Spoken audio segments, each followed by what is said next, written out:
Escape from the terrifying snowstorm night. This happened a few New Year's Eves ago. I was driving to my parents' house to celebrate the new year with them. A simple trip. I was used to long drives. Snow started falling about an hour into the drive. Light at first, but it kept coming until I found myself in the middle of a snowstorm. The highway grew slippery, and visibility dropped to near zero. My car, a small one, wasn't built for driving in the snow. The tires slid even on the smallest incline, and I realized I needed to stop. I texted my parents about my situation to reassure them, but honestly, I wasn't so sure myself. An hour passed, and the snow only got worse. I began worrying about running out of gas or draining the battery by keeping the heater on too long. I kept the engine running, hoping the storm would ease. The wind howled outside. I began to feel the weight of isolation when I glanced in the rearview mirror and saw headlights cutting through the storm behind me. I felt an overwhelming relief as a snowplow stopped beside me. Finally, someone had come to help. The truck slowed and stopped beside me. It was the driver, a man leaning out the window. He was an older man, perhaps in his late 50s, wearing a thick coat and a black knit cap pulled down over his ears. I expected him to say something, but he just stared at me for an uncomfortably long moment. His voice was hoarse, like someone who had smoked for years. "Are you okay?" he asked.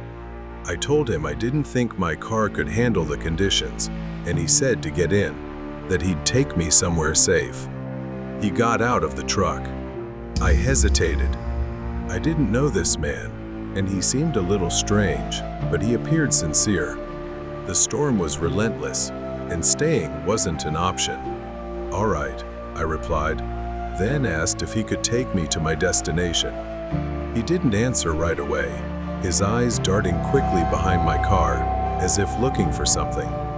Then, without a word, he told me to get in. The warmth inside the snowplow was a relief compared to the biting cold outside. We didn't talk much during the ride, but as the minutes passed, I began to sense something strange. As I glanced out the window, I realized we weren't heading toward my parents' house. The surroundings looked unfamiliar. A lingering unease crept in. I asked, trying to sound casual, "Are we going the right way?" The driver didn't look at me and said it was a shortcut.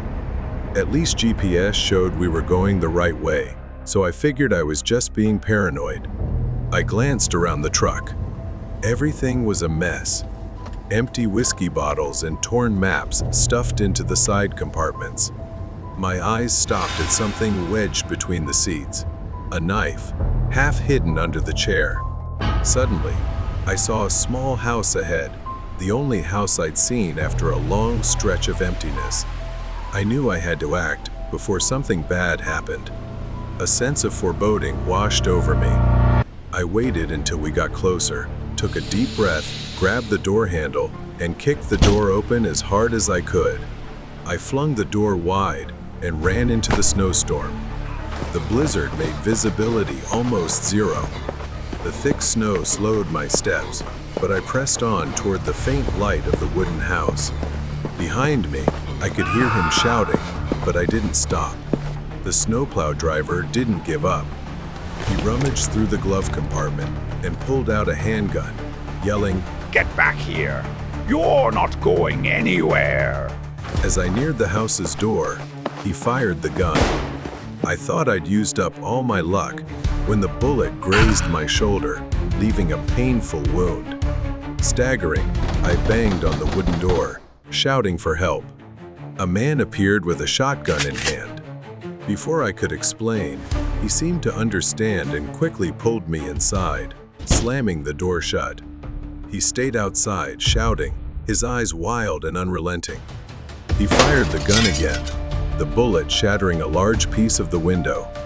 The hunter, with no other choice, opened the door and charged outside with a shotgun. The two of them wrestled in the blizzard, the gun falling from their hands. I couldn't just stand there. Before he could act, I picked up the shotgun and aimed it straight at him. As he hesitated, the hunter took the opportunity to tackle him to the snow-covered ground and tied him up with a rope. A short while later, the police arrived, and he was arrested. I was so grateful to the hunter for saving me, and relieved I had made the right decision to jump out of that truck. The house in the woods of the stranger. Mai's family loved traveling whenever there were holidays. They often went on short trips, and back then, Mai was probably only 10 years old. Mai's father rented a small house in the woods, in a farm-like area with scattered small houses. It was a quiet tourist spot, mostly visited by campers and hikers. At that time, they were the only tenants staying on the property, or at least, that's what the landlord told Mai's family. The fresh air, the tranquility of the lake, and the chirping of birds made her love the place. Mai's father took her out on a boat to the middle of the lake to fish. It was her first time, and she was thrilled. Suddenly, Mai noticed a large tree to the left and felt as if someone, a shadowy figure, was standing under the tree watching them. "Dad, who is that?" she asked her father and pointed in that direction, but the figure disappeared as soon as Mai pointed it out. Her father dismissed her worries, and they returned to the house for lunch. Back from the lake, Mai's mother set up a small table and chairs for snacks while preparing for dinner. After the meal, Mai thought about wandering off to play and explore a bit. Her mother called out, reminding her not to go too far. Mai started walking around, but suddenly she saw a rabbit hopping about. Excited, she began following it. The rabbit hopped into a nearby bush, and she ran over and started searching through the bush. Suddenly, she heard rustling footsteps behind her. Thinking it was the rabbit, she turned around. Mai turned around and saw a man standing there with a strange smile. He was holding the rabbit she had just seen. His smile was creepy, but Mai, in her innocence, didn't think much of it. He raised an eyebrow at her and said, "Looking for this rabbit, little girl. Do you want to pet it?" Mai innocently told him, "But my mom says they always run away. They won't run if you put them in a cage." He scratched his head and said he didn't have a cage, but mentioned he had one at his house. Then, he suggested Mai come with him. Mai knew it was a big warning sign, but at 10 years old, all she could think about was the rabbit. So, she agreed to go with the man. The man's eyes lit up. He led Mai through the woods, and after a short walk, they arrived at another house that looked exactly like the one her family was staying in. Mai felt a bit surprised. Inside, the dim, shadowy light revealed a filthy and cluttered house with old, muddy clothes scattered across the floor. She began to smell an intensely unpleasant stench. Mai held the rabbit in her arms while he went into another room. After a moment, he called out, asking if she could come and help him. Mai stood up and stepped into the room, where the stench grew even stronger. The room was very dark, with a dirty, tattered piece of cloth hanging over the window. Small beams of sunlight filtered through the tiny holes, barely lighting the room. It took her a moment to realize there was a bed in the room, and lying on it appeared to be a woman. In the dim light, she could make out a skeletal hand, covered in horrifying sores. Mai began to feel that something was very wrong. She stepped back and said, "I need to go back. My mom is waiting for me." The situation had become alarming, and she realized she needed to leave. The man's face twisted into a displeased frown. Before she could move, he lunged forward, grabbed her, and lifted her off the ground.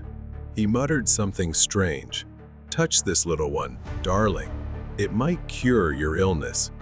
Mai struggled and screamed for help, but he held her tightly, dragging her closer to the figure on the bed.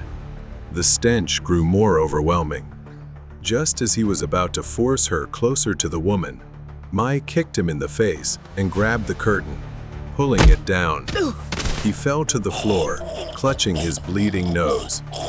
Mai also fell, and the entire curtain came down, flooding the room with sunlight. For the first time, Mi saw the woman clearly. Her peeling skin resembled that of a corpse. The decaying body lunged toward Mi, bony hands reaching out to grab her. She screamed and backed away like prey before a predator. Suddenly, Mi's father burst into the room, shouting her name. He rushed to her, lifted her off the floor, and carried her out of the cabin as quickly as he could. The woman's skeletal hands clawed at the air. Mai was carried out of the house, fainting in the process.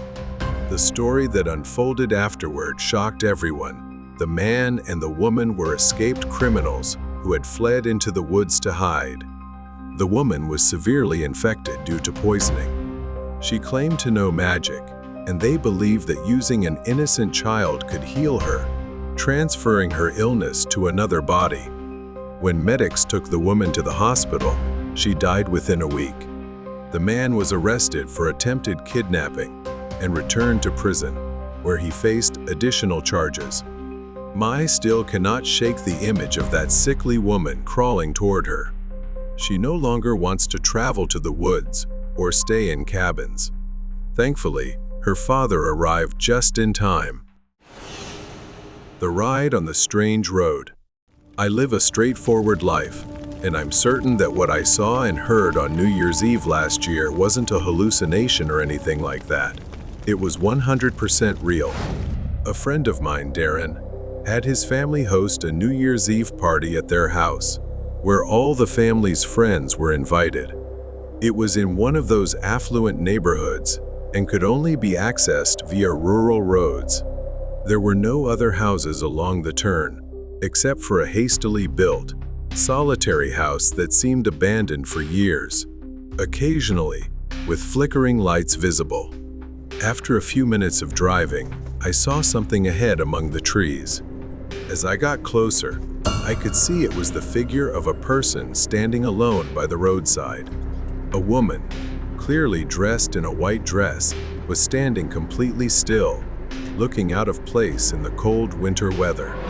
Although I briefly considered stopping to help, when I glanced in the rearview mirror, I saw her slowly turn around, seemingly following me with a cold, eerie gaze. When I arrived at Darren's house, I pushed the unsettling experience out of my mind and enjoyed the party. After ringing in the new year, I stayed a bit longer to help clean up, as I was one of Darren's close family friends. As I left and started my car, I noticed the low tire pressure light was on. My car was an older model, so it didn't specify which tire. I remembered this often happened when the weather turned cold, so I didn't think much of it. I could take an alternate route home to avoid the road where I saw the woman, but it would add about 20 minutes. I decided to tough it out and take the old route. I truly wish I hadn't, even for just a few seconds. Something was off with the tires. I could hear it too, a sound like metal scraping against the road. Foolishly, I got out of the car. The headlights automatically turned off, plunging me into the deep darkness of the surrounding forest. Using my phone flashlight, I inspected each tire and found one mysteriously torn to shreds. Stranded in an area with no cell signal, everything grew eerily silent. Suddenly, I heard the chilling voice of a woman saying, "I see you." Then I aimed my flashlight straight ahead again. Standing at the edge of the trees was the woman in the white dress. This time, her features were clear. Her dress was stained with mud, her frame was gaunt and pale, and her tangled hair hung down to her elbows. I sprinted toward Darren's house, hearing the sound of snapping branches and rustling leaves behind me. She was chasing me, but I managed to lose her quickly. I finally made it to Darren's house. I banged on the door, pleading for them to open it. I explained what had happened. They offered to let me stay overnight while they called the police and arranged for a tow truck. But I soon realized it wasn't over. I woke up to the sound of knocking at 3 a.m. Of course, none of the windows in the room had curtains. I didn't dare look outside until I heard a deep, raspy voice. I sat frozen on the bed, listening to the sound of stones hitting the window. The voice of that woman echoed from the darkness. I see you. Admittedly, I might be a coward, but at that moment, all I could do was hide under the blanket and avoid looking outside. I stayed silent until morning. The next morning, Darren's father found a large, rusty knife that didn't belong to the family, likely the one the woman had used to slash my tires. But this also meant she had followed my car to the party. After they called the police, I gave my statement. I suggested they check the cabin along the road because I had a feeling that the woman was connected to it.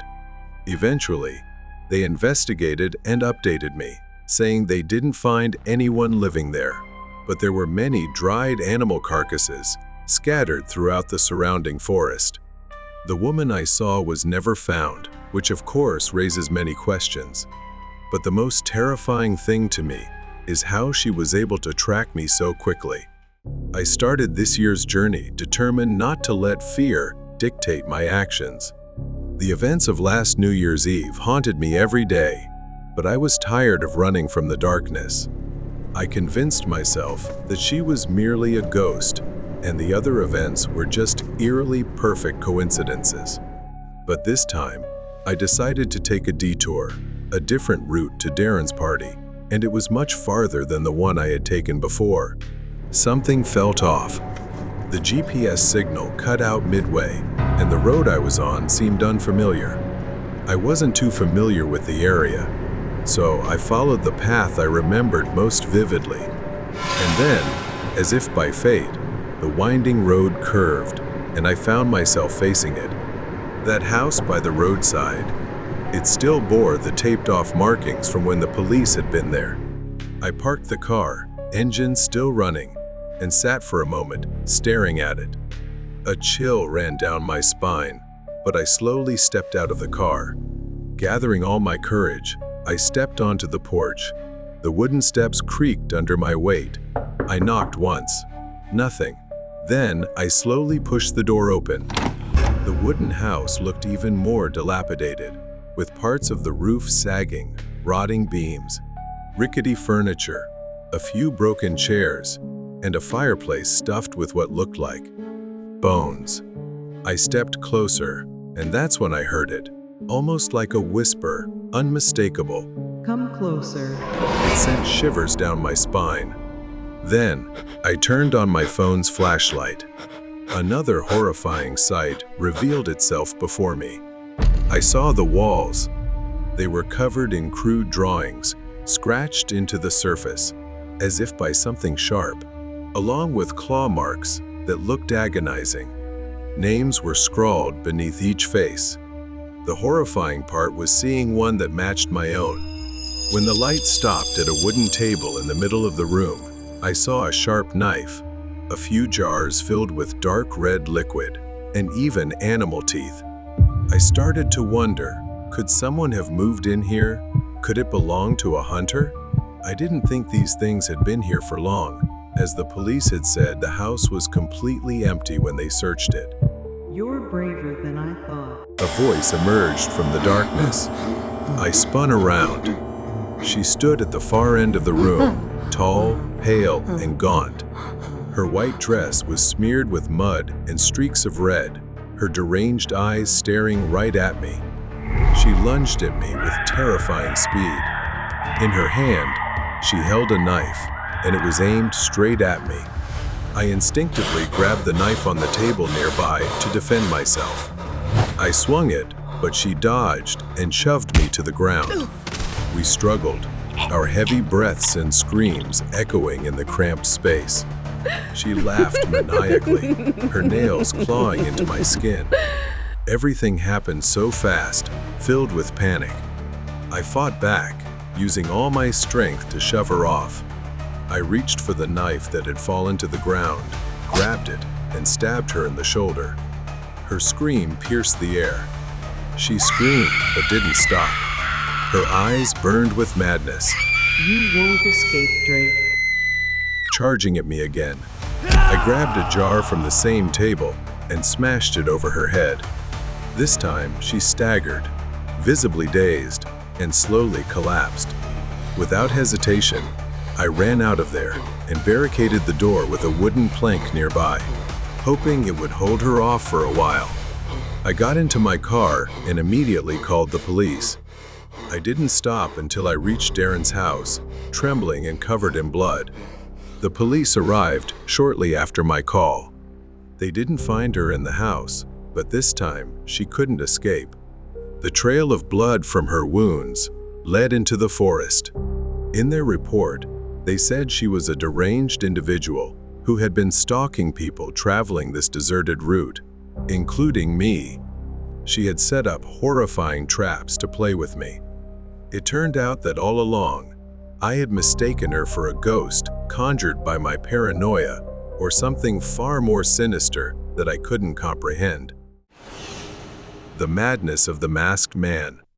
Susan had a terrifying experience a few years ago. It all began on a Tuesday night. Susan was enjoying a rare evening alone when her husband, Jeff, called to let her know he was stuck in traffic and would stay at a motel overnight. He promised to call her when he got home.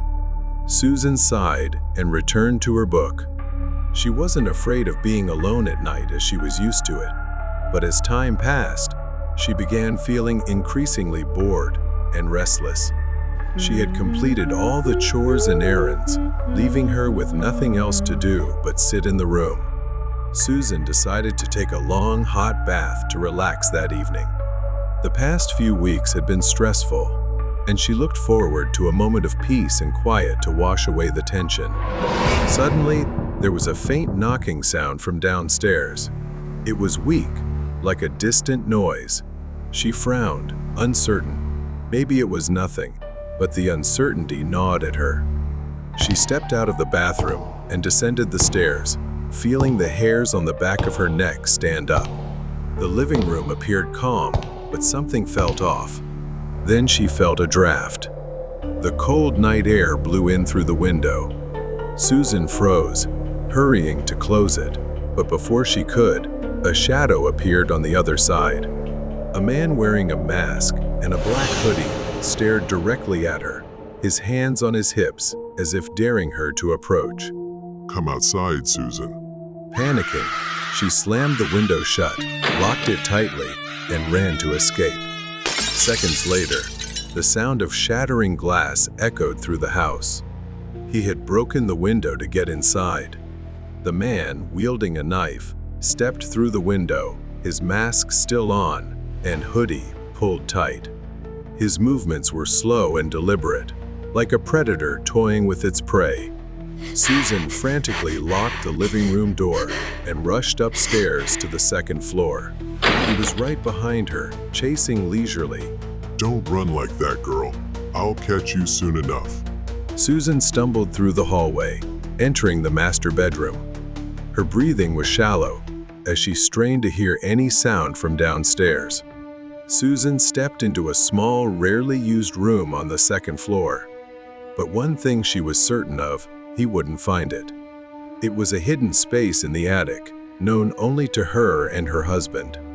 She was sure no one from the outside would see her as Susan pressed herself against the wall. A voice echoed just outside the attic door. Oh, Susan, I know you're here. A voice strangely familiar. Susan could hear his creaking footsteps getting closer. A terrifying silence filled the air.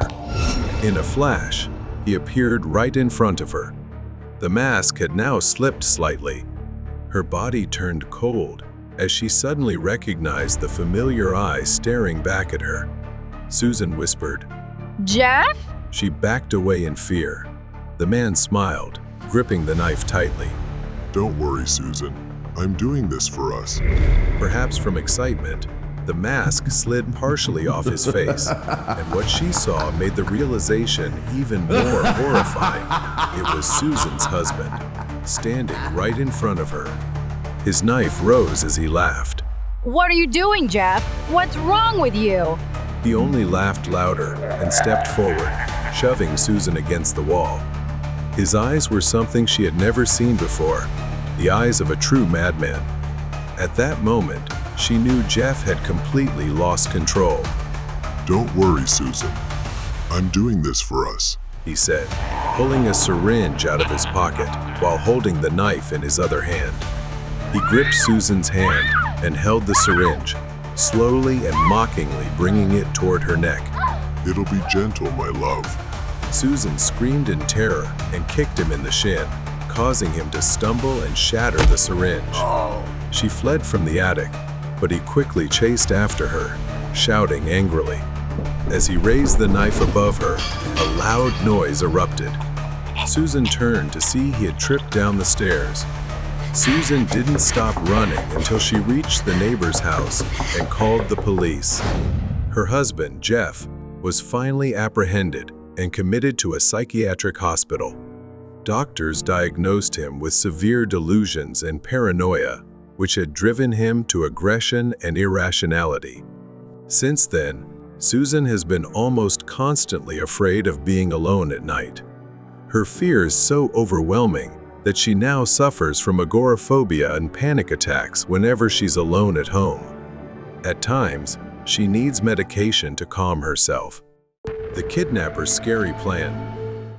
Lily was on her way home from her best friend Emma's house.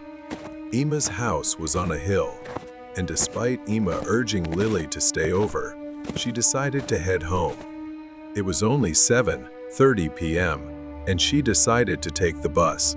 At the nearby bus stop, she arrived and saw a man already sitting there. He looked a bit strange, appearing to be homeless. The man's unsettling presence made Lily uncomfortable. She decided to keep her distance and stood there with a serious expression. Emma called her to ask if she had boarded the bus yet. Lily talked to her for a while, trying to ease the discomfort caused by the man's presence.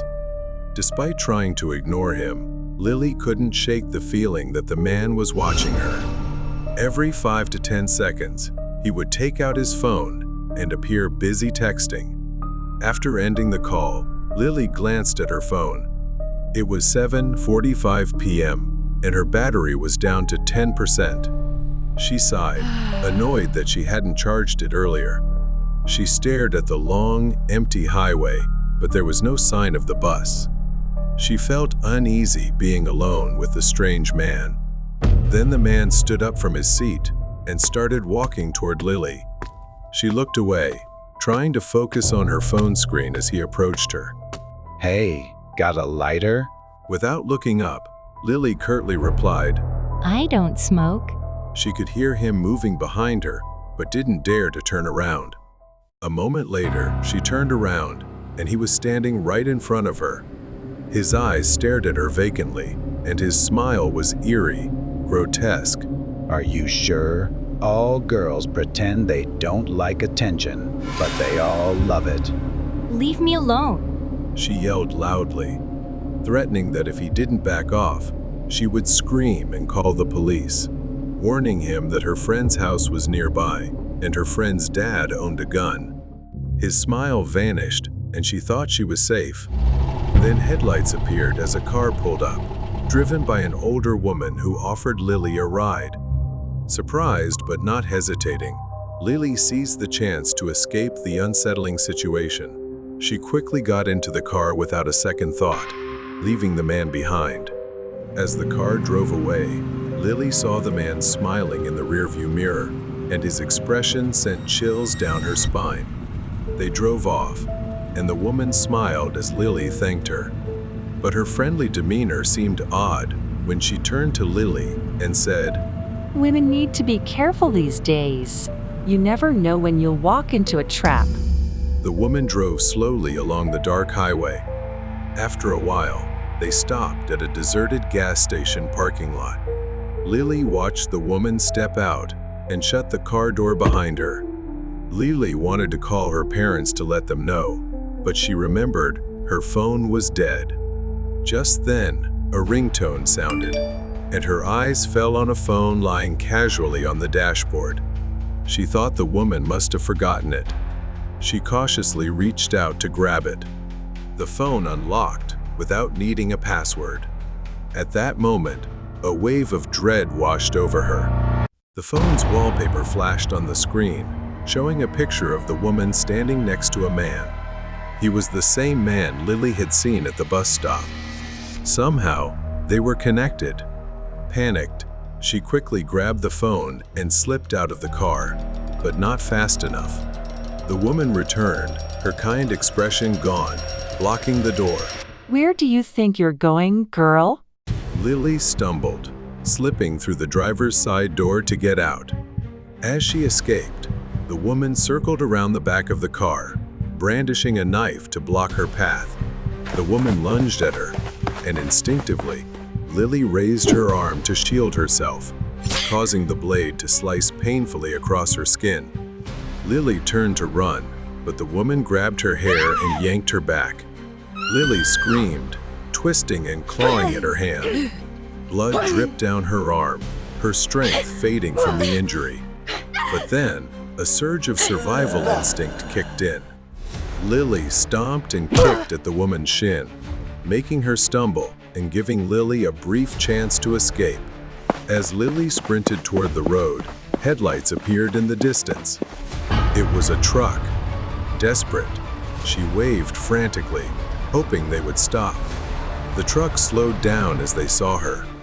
The woman stood just behind her and yelled, She's stealing from me. Stop her. A man stepped out. Lily could only cry out. She's lying.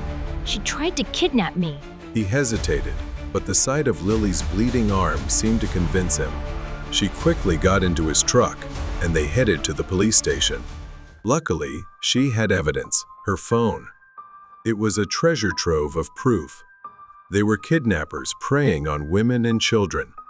They had a twisted scheme. The man would harass women, and the woman would pretend to be a savior.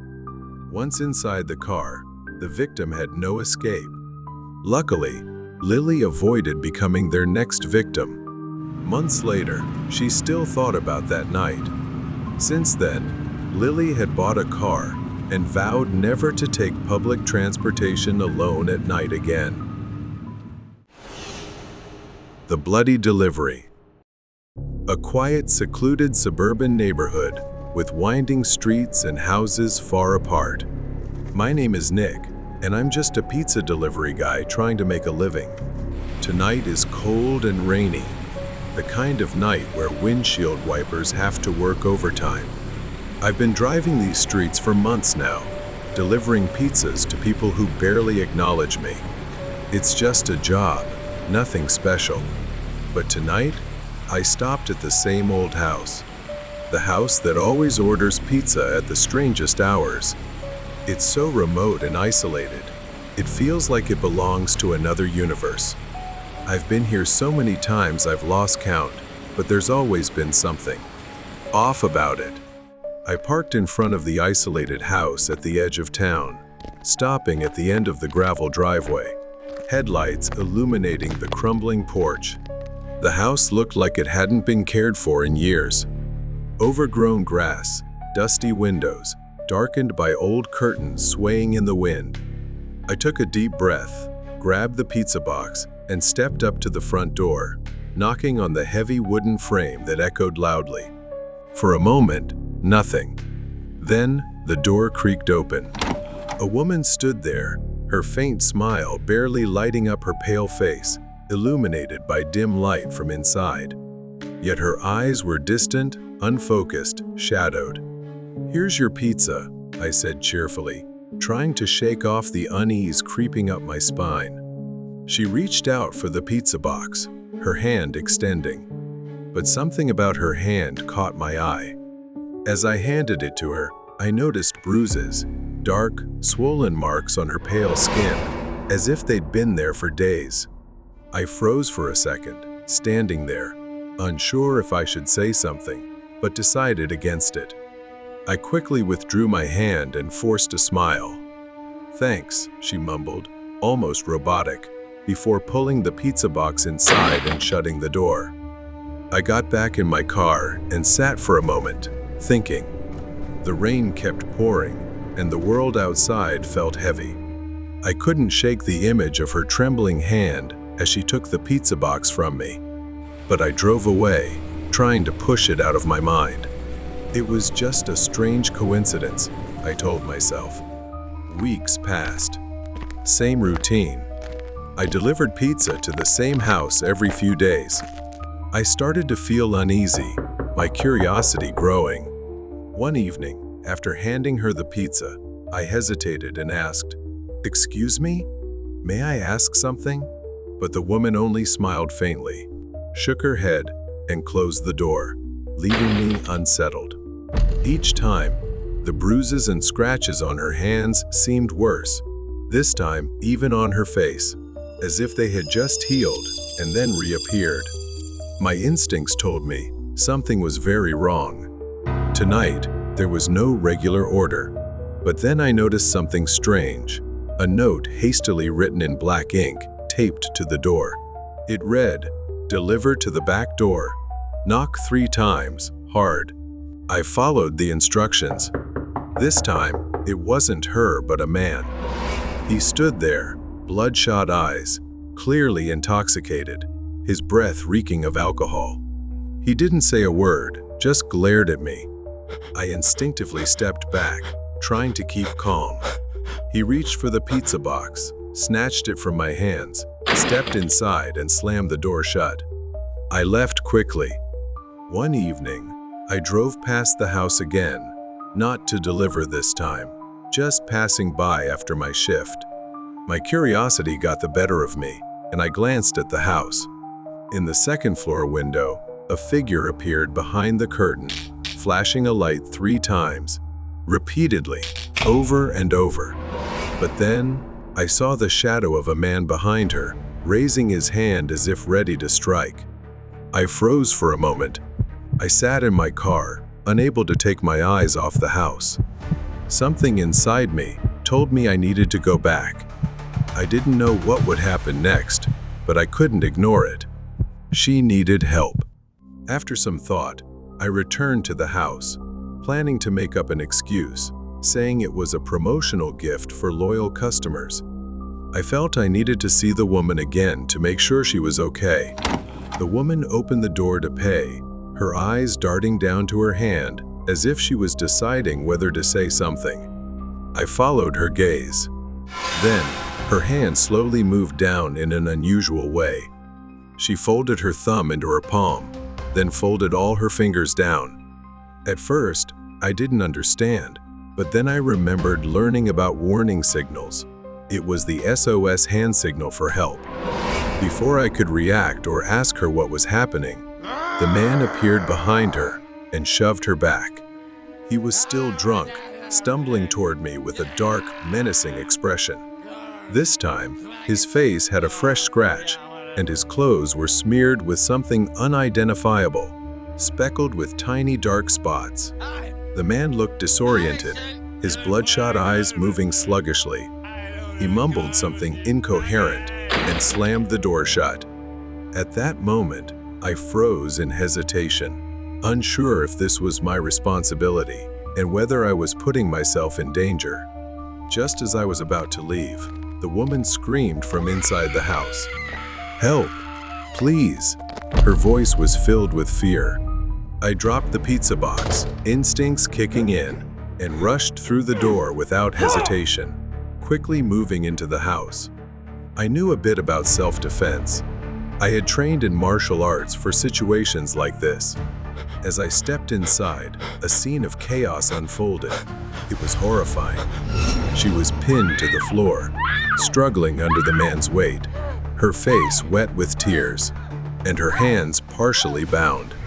Before I could move, the man charged at me in a fit of rage. But I anticipated the attack, ducked low, and countered with a strong strike to his side, sending him crashing to the floor in pain. Seizing the moment, I pinned him to the floor and used the rope he was tying the woman with to restrain him temporarily, long enough to keep him away from her. He was arrested shortly after, and the truth behind that house came to light. Her name was Angela. The man was her ex-husband. The two had gone through a court-ordered divorce. After she refused to reconcile with him, he kidnapped and tortured her, planning to force her into submission. His recent behavior was the result of a psychotic episode. His obsession turned deadly when she tried to escape. After the incident, I decided to quit my job, unwilling to continue such a dangerous line of work. Angela is now living a happy life with her daughter and her new husband. The price of the silent one. I glanced at the clock. It was past midnight. I thought it was time to head home. I left the lab late one evening after a long day of experiments. The night was dark, the streets deserted, and the cold air biting at anyone daring to venture out. The road was empty, and the only sound was the distant howl of the wind. As I drove, I suddenly noticed something moving by the roadside. A figure, a girl, walking alone in the desolation. She seemed disoriented, wearing a red coat, her head bowed, and her posture rigid, standing out under the dim light. Something about her felt off, so I slowed my car and came to a stop. I asked her if she was okay. "Do you need a ride?" The girl didn't reply. She kept walking, her steps slow, as if she didn't even notice my presence. Finally, the girl stopped, and she slowly turned around. She had a beautiful face, but her skin was deathly pale, with an expression of anguish, as if she had forgotten how to smile forever. She asked for a ride and said she was on her way home. I politely hesitated at first, but then I agreed to give her a ride. I drove along the dark road as the girl sat silently in the back, staring out of the window. As I drove through the town, approaching an old cemetery, the girl's behavior suddenly shifted.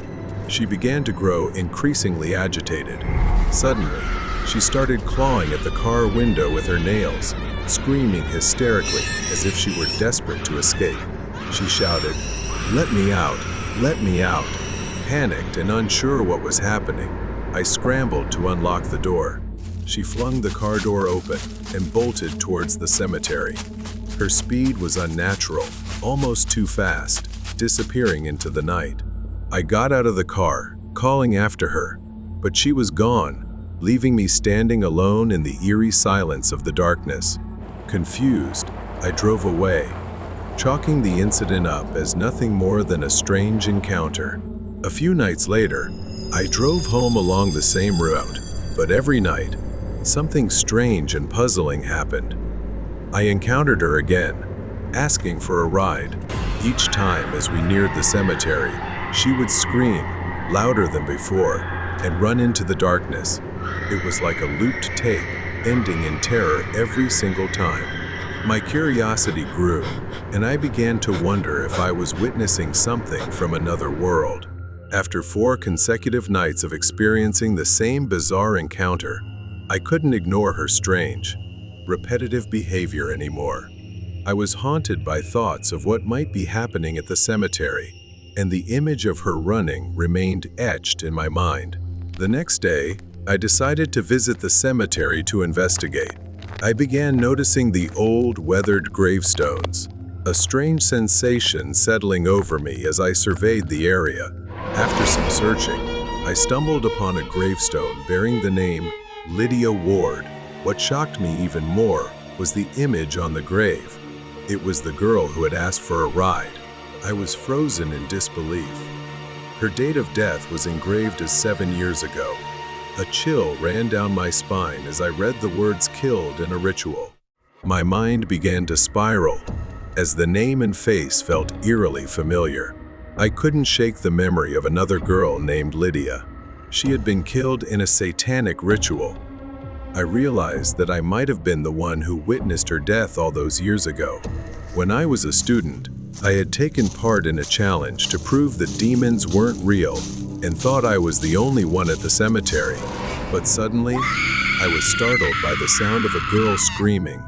I followed the sound and discovered 3 men torturing a girl. I hid behind a bush to avoid being seen and watched as the men carried out what appeared to be some kind of satanic ritual. When the ritual ended, I thought it was over, or perhaps just a bizarre performance. Then, I saw the men sacrifice the girl, one of them holding a knife, attempting to take her life.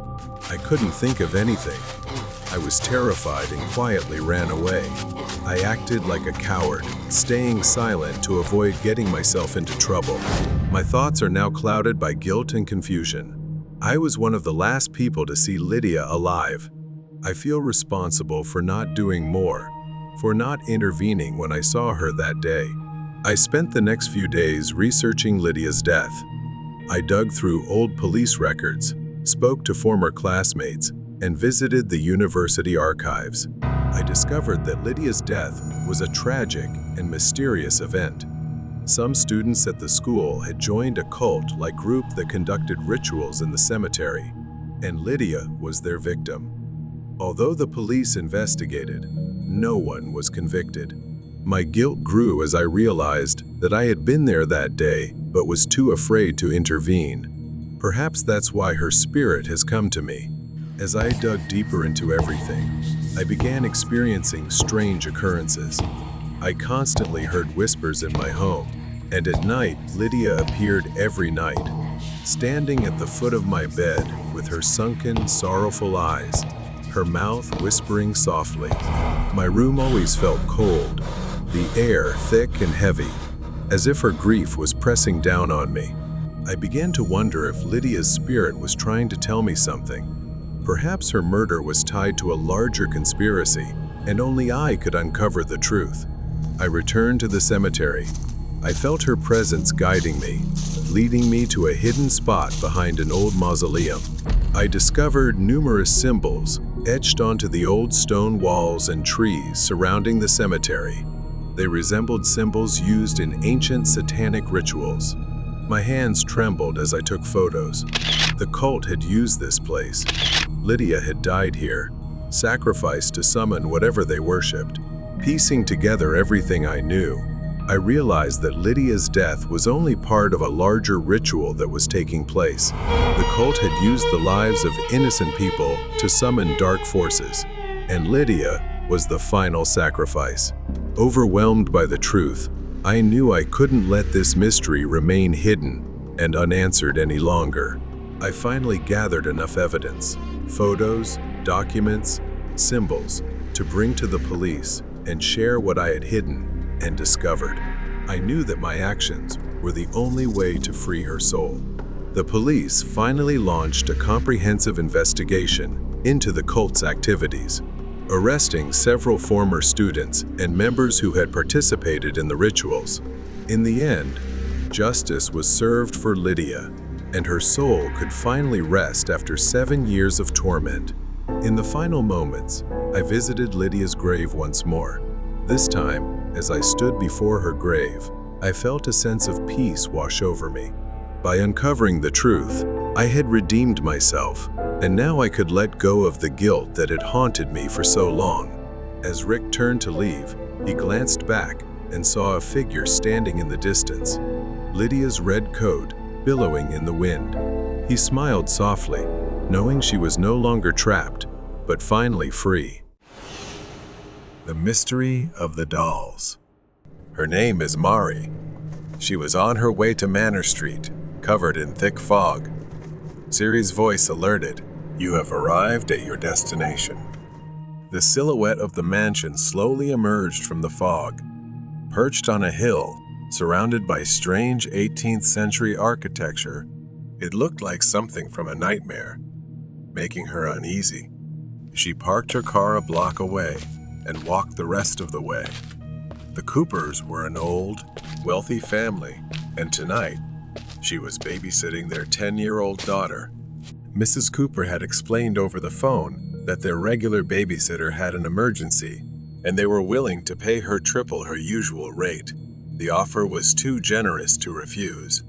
As soon as she stepped in, Mrs. Cooper, a pale and frail woman, greeted her on the porch with a forced smile.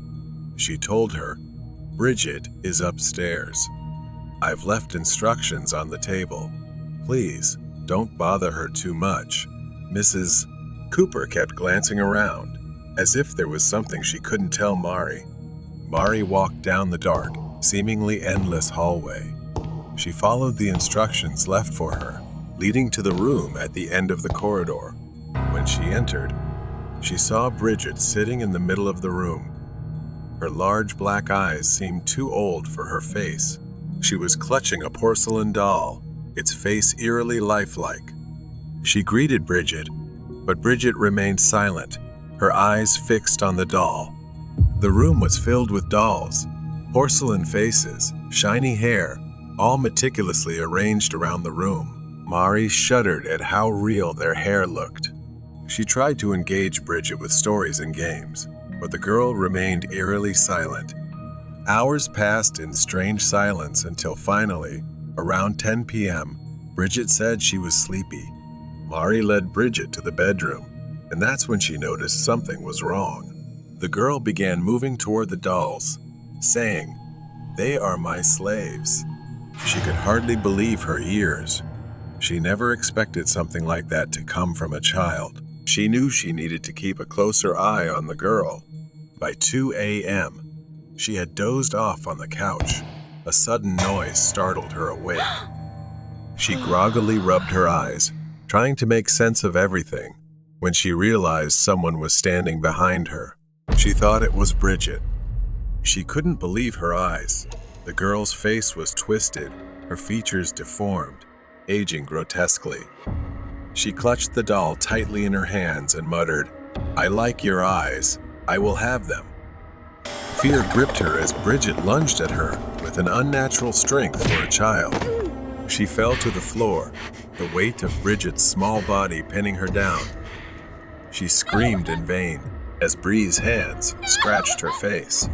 "I will take your eyes," Bridget hissed, her voice rasping as if it belonged to someone else. The girl began pulling at a handful of her hair wildly, gleefully. With all her strength, she shoved the child off. She ran down the long hallway, glancing back to see Bridget enraged, chasing her madly. In desperation, she grabbed a decorative figure from a side table and hurled it at Bridget. It struck her forehead, and Bridget screamed in pain, staggering back. But it wasn't enough to stop her. She ran until she burst through the front door, flagging down a passing car. The driver, alarmed by her disheveled appearance, helped her get to the nearest police station. When she returned to the mansion with the police, the truth revealed was more horrifying than anything she could have imagined. Bridget wasn't a little girl. The woman she had been babysitting was a dwarf, Mrs. C, Cooper's deformed sister, whose body never grew but whose mind had twisted into something monstrous over the years. She often comes to the mansion, kills them in their sleep, and collects what she likes. But what she likes the most is their hair. She will use it to make dolls. The police uncovered 7 bodies in the backyard, all young women, all missing their hair. The porcelain dolls in Bridget's room were adorned with their scalps, their hair meticulously attached to the dolls she called her slaves. Mrs. Cooper had been covering up her sister's crimes for years, burying the bodies and protecting her in some inexplicable way. The police arrested both women. She now sat in her small apartment, still haunted by the events of that night. She no longer babysat, and just the sight of a doll made her heart race. The memory of Bridget still haunted her dreams. The obsession of the stalker. It was 2 years ago. I worked the night shift from 10 p.m. to 4 a.m.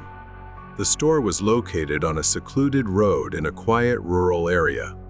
Few people came during those hours, mostly regulars stopping by for beer or snacks. On a typical night, I could expect 10 to 20 customers. It was an ordinary job, the kind you do to make a living, and I never anticipated anything out of the ordinary. Then, one evening, around midnight, a man walked in. He was probably in his 30s. At first, he seemed normal, and nothing unusual happened. But then, He started making strange noises, loud, uncontrolled yells. At first, I thought he might have a mental disability or be unwell. My brother has a similar condition, so I felt some sympathy for him. He didn't come to the counter like most customers. Instead, he stood there, staring at the ceiling, his eyes fixed on some distant point above, making unsettling noises. I felt uneasy, unsure how to handle the situation. I tried talking to him, but he only continued making those incomprehensible, strange sounds. I kept checking outside to see if he had come with anyone, but the parking lot was empty. It seemed he had walked here from somewhere unknown. He stood there for so long, staring at the ceiling and making noises that I finally tried to get him out by handing him a bag of chips and saying, "You can go now."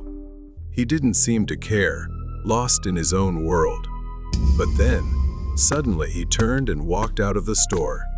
I felt an odd mix of relief and fear. The man was strange, but at least he was gone. About an hour later, the phone rang. I picked it up, but the moment I heard the same loud yell as before, I froze. It was him again. I slammed the phone down, unsure what to think. I started checking outside. Every little noise startled me, and I kept looking outside until 4 a.m. when my replacement finally arrived. My shift was over, and I was allowed to go home. I left the store as quickly as I could and went home. I threw my stuff on the table, ready to go to bed. But then, less than a minute after I walked in the door, the phone rang again. A chill ran down my spine. Who could be calling at 4 a.m.? I braced myself for the worst. It was him again, those unmistakable screams. Quickly hanging up, I couldn't shake the feeling that I was being watched. I drew the curtains, locked the doors, and refused to sleep until morning. During a night camera check, I saw him standing in a dark corner, just a few meters from my door, holding a knife and grinning eerily. Terrified, I thought about moving somewhere else. The next day, I went back to my night shift. While checking the stockroom, a sudden blow to the head knocked me down. Pain seared through me as everything went black. When I woke up, I found myself tightly tied to an old chair with rope in the store's stockroom. Before I could process what was happening, he stood before me, his haunted eyes glaring as he screamed about my brother. He was always loved and cared for. What about me? I was abandoned, treated like trash. He pulled out a knife and stepped closer, his face twisted with jealous rage. Realizing I couldn't escape by force, I knew I had to manipulate him psychologically and began talking to him. "Maybe you're right. I can't understand your pain, but I can help." He hesitated, his eyes flashing with a glimmer of hope. "I know you just want someone to understand you, don't you? If you untie me, I'll do whatever you want." He untied me but kept the knife in hand. I told him there was a surprise if he let me blindfold him. Using a piece of cloth from the stockroom, I blindfolded him. Quickly, I used the rope to tie him to the chair. When he realized what was happening, he began struggling violently. Keeping a safe distance, I said, "I'm sorry, but I can't let you hurt anyone else. I'll come back with help." I left, shut the stockroom door, and quickly called the police, leading them to the scene. Before they took him away, I told him, "I can't fully understand what you've been through, but I know you're not a bad person." He looked at me with eyes full of pain and inner conflict. Then he broke into tears. The police took him away, saying they would take him to a better treatment facility. I hoped my words had planted a seed of change in his mind. Back home, I found notes detailing my habits, like, "Nico returns at 4:15 a.m., turns on the living room light at 4:18 a.m. This proved he had been watching me for a long time. But now, it was finally over. Months later, I received a letter from a mental health center. It was a short note from him, thanking me. I felt a wave of relief. I decided to move to a new place, start a new job, and live a more peaceful life. Though I occasionally think about what happened, I no longer feel afraid. The mysterious harmony from the ancient piano. Ni, a young woman in her early 20s, stepped into a small, dimly lit antique shop in a quiet neighborhood. The shop was cluttered with antiques, old books, worn furniture, dusty frames, and a few musical instruments scattered around. The air reeked of aged wood and forgotten memories. Ni walked past the counter where the shopkeeper stood. He stared at her with wide, unblinking eyes, as if he had been waiting. His face was gaunt, his skin pale. He smiled, but it wasn't a friendly smile. It was strange. You found the piano. It's calling you. It will begin soon. The word sent a chill down her spine since she hadn't mentioned the piano. The atmosphere grew odd. She decided to look around briefly and leave quickly. Then, Ni's gaze landed on a piano, old and tucked away in the corner of the shop. Despite its age, its darkened wood seemed to exude a mysterious allure. She brushed her fingers lightly over the keys. The instrument's delicate beauty starkly contrasted its eerie presence, making it irresistible. She approached the counter to face the man again. This time, she noticed his hands were marked with faint, dark scars, as if burned or clawed repeatedly, the lines deep and jagged. She decided to take the piano and leave. The door chimed behind her, and she turned to see the shopkeeper standing at the window, staring at her unblinkingly as she walked away. From the moment she placed it in her room, strange things began to happen. Ni began to play the piano softly, trying to familiarize herself with its peculiar presence. The keys, though old, worked, but felt strange beneath her fingers. Suddenly, Ni stopped playing. The music lingered in the air for a moment before dissolving into faint whispers. She stood, heart racing, unsure of what had just happened. One night, after a restless sleep, she returned to the piano. Ni found a yellowed sheet of music tucked among the piano strings. Curious yet uneasy, she played it, only to discover the notes resonated in an inexplicable way. It felt as though the notes were alive, playing themselves before her fingers touched the keys. Unintentionally, Ni had begun to unlock the tragic history of the piano's previous owner. She continued to play, unable to understand why she couldn't stop. She heard a faint voice whispering in her ear, speaking in ancient language. The words seemed to echo in her mind, filling her thoughts. She stood up abruptly, thinking she was probably too tired, and decided to head to her room and sleep. Ni drifted into slumber after a tense day. She was no longer in her room, but found herself in a grand concert hall. The room was empty, except for a grand piano at its center, and dim light from antique chandeliers that looked decades old. As Ni approached the piano, she saw a tall, gaunt man seated at the keys. He wore an old black suit, but his sunken eyes and pale skin made him look like a wax statue. Ni called out, Who's there? The man slowly turned around. His gaze pierced through Ni, and his voice echoed like a distant whisper. I've waited a long time. Ni tried to step back, but it felt like her feet were pinned to the floor. The man glided closer, not moving his legs, as if floating on air. Then the man pointed toward an old table nearby. On it lay a dusty sheet of music titled Sonata of Eternity. There's not much time left. Only this melody can save us, or drown us both. Before Ni could respond, the space around her twisted into a black vortex, engulfing her. She woke up with a start, drenched in sweat, clutching a corner of her blanket. Everything around her was silent. The dream not only left a haunting impression, but also led Ni to crucial details in reality. Perhaps she had unwittingly opened a door, allowing the spirits and tragic memories of the composer to resurface.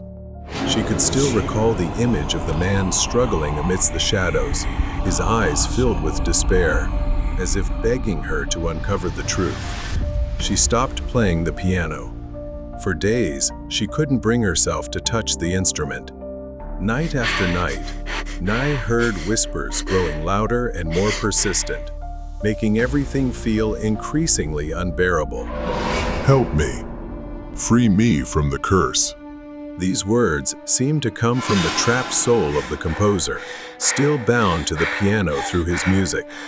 Waking in despair, Nye approached the piano, slowly sitting down. She noticed a small, faint mirror appearing behind the instrument. Nye cautiously wiped the dust from the mirror. Beneath the grime, the figure of a man slowly emerged. The gaunt man, his deep, dark eyes locked onto hers. He said nothing, but his gaze was intense, almost pleading, as if trying to convey something. After staring into the mirror, Nye saw words gradually appear on the glass. The crooked writing seemed as though someone was etching it from the other side. You have only one chance. Then his bony, emaciated hand reached out from the mirror, grasping toward her, begging for salvation. Understand the final rhythm before you play. Please, help me. Save me. A weight pressed against her chest before everything returned to normal. Nye realized she had to complete the sonata. The only way to break the curse was to finish the music she had started. She was plunged into despair and fear as she realized the price of freeing him. If she didn't play the final sonata, the curse would claim her as well. As Nye studied the sheet music, every note seemed distorted, warning her. It revealed the words, When the piano begins to play, you must finish the music before the light in the mirror fades. If not, the door will close forever. Nye swallowed hard, feeling the weight pressing down on her shoulders. Time was running out. It could happen at any moment. In her darkest hour, Nye sat before the piano, determined to break the curse. The clock struck midnight. The room was ice cold, and the music filled the air like an oppressive weight. Nye's fingers trembled as she began to play the sonata, the final piece in the composer's symphony of sorrow. But as she neared the final notes, Nye realized the sheet music was incomplete. A note had been erased, forcing her to rely on her intuition to finish the piece. She couldn't stop now. Then the mirror behind the piano shattered. Startled, she paused for half a second but couldn't stop. The gaunt figure of the man seemed to crack with the mirror, his eyes filled with despair. Save me. Be careful.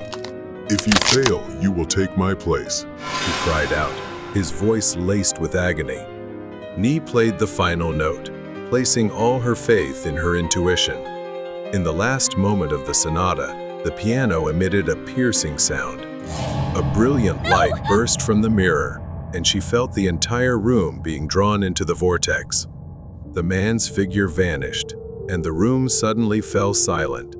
In the ensuing silence, the figure in the mirror was gone, leaving behind a whispered, "Thank you." The room felt lighter, as if both their burdens had been lifted. When the light faded, Nye found herself sitting in her quiet room, all the strings of her instrument broken, and the mirror shattered.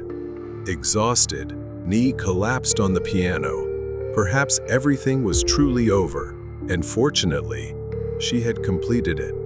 But deep down, Nye didn't know if she would ever truly escape the haunting melodies that had once drowned her. The secret buried in the basement. This is a true story, something that happened to me when I was a child, but to this day, I'm still haunted when I think about it. I lived in a suburban neighborhood back then, right next to a childhood friend named Ben and his little sister Maggie. We would always play together, especially in their front yard. Even then, I could tell something wasn't right. Ben and Maggie always looked skinny and malnourished, and their clothes were always old and tattered. Their house, too, was a sight that scared me. The lawn was overgrown, windows cracked, and the walls eaten away by termites.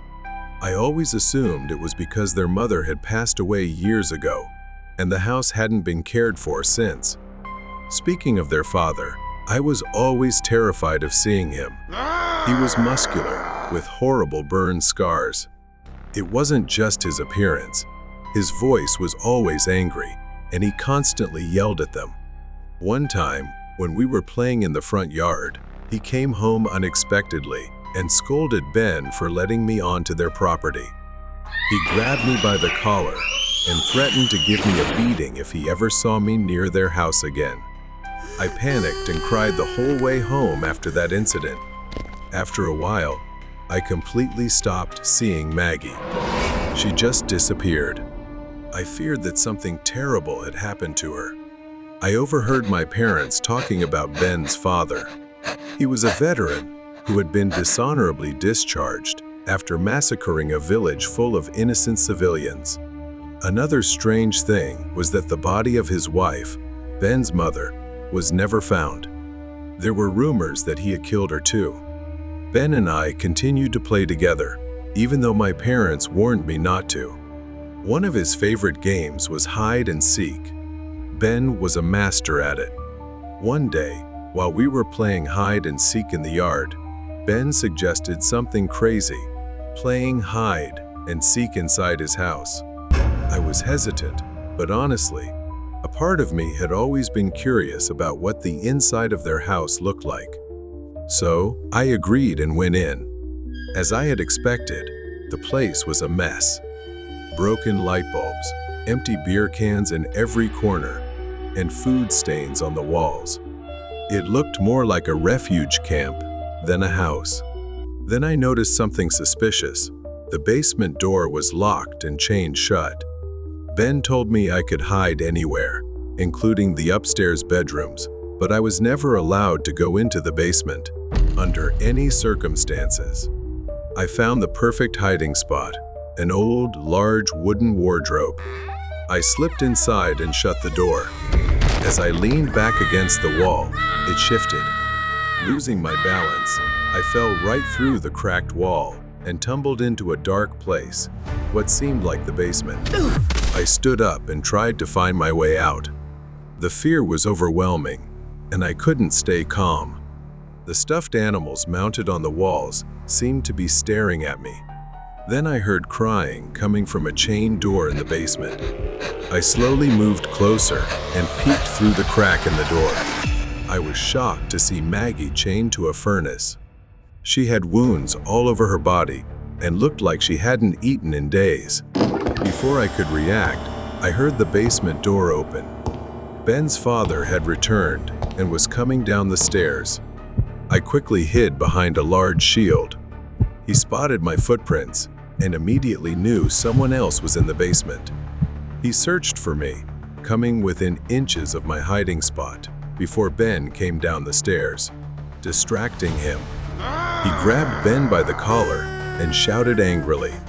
I seized the opportunity to sneak out, but not before exchanging a quick look with Ben. As soon as I got home, I told my parents everything that had happened. Within hours, Ben's father was arrested. It turned out he had been punishing them by locking them in the basement without food or water for days. He was suffering from PTSD, post-traumatic stress disorder, and had taken his rage out on his children. Afterward, Ben and Maggie were sent to live with their aunt in North Carolina. I never saw or heard from them again. The family's request died. I was struggling with bills and rent, searching for part-time jobs online, when I came across a strange but intriguing Craigslist ad. The ad offered $50 a day to feed a cat and clean its litter box for an elderly couple living in a remote suburban area. Nathan called the number, and a man named Fernandez answered. Fernandez provided details about the job: arrive before 7 p.m., feed the cat, and leave before 8 p.m. He mentioned that the couple would stay in their bedroom and were not to be disturbed. He also warned Nathan to strictly follow the rules. The next evening, Nathan drove through dark suburban roads, a desolate highway surrounded by dense trees. Eventually, I arrived and texted my friend Ben that I'd stay at his place overnight after finishing this part-time job. I parked outside and stared at the large, old wooden house, slightly run down. Knowing the key was under the mat, I had no trouble entering the house. As Nathan stepped inside, the house was filled with old wooden furniture, as if time had stopped long ago within its walls. Nathan felt a chill as he entered the kitchen to grab the cat food, then stepped into the backyard, where 4 cats eagerly awaited their dinner. The cats were starving, devouring their food hungrily, but Nathan's attention was drawn elsewhere. I went back into the kitchen to finish the task. As I watched the cats eat, my eyes wandered to the large glass window overlooking the yard. Standing there was a pale old woman in a stained white nightgown. I waved at her, but she didn't even smile, just stared at me unblinkingly. Her gaze began to unnerve me, so I focused on completing my job. As I passed the basement door, I heard scratching from the other side. Thinking a cat might be trapped, I opened the door. The basement was pitch dark, filled with a strange smell, but other than that, I couldn't see a thing. I left the house on my motorcycle. Halfway home, I realized I had left my backpack inside. It was 7:30 p.m., and I knew I'd be back after 8, but I couldn't wait until the next day because my house keys were inside. As I entered the house, I tiptoed to the table. Turning around, I saw the elderly couple's door wide open and all 4 cats standing like statues before it, their glowing eyes fixed on me. Suddenly, the living room TV turned on, displaying a gray static screen. I noticed the couple sitting on the couch, both staring intently at the blank screen.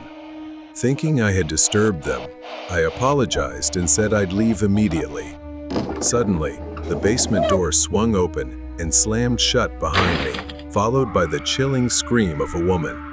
I turned around in shock, and the couple was gone. "Is everything all right, sir, ma'am?"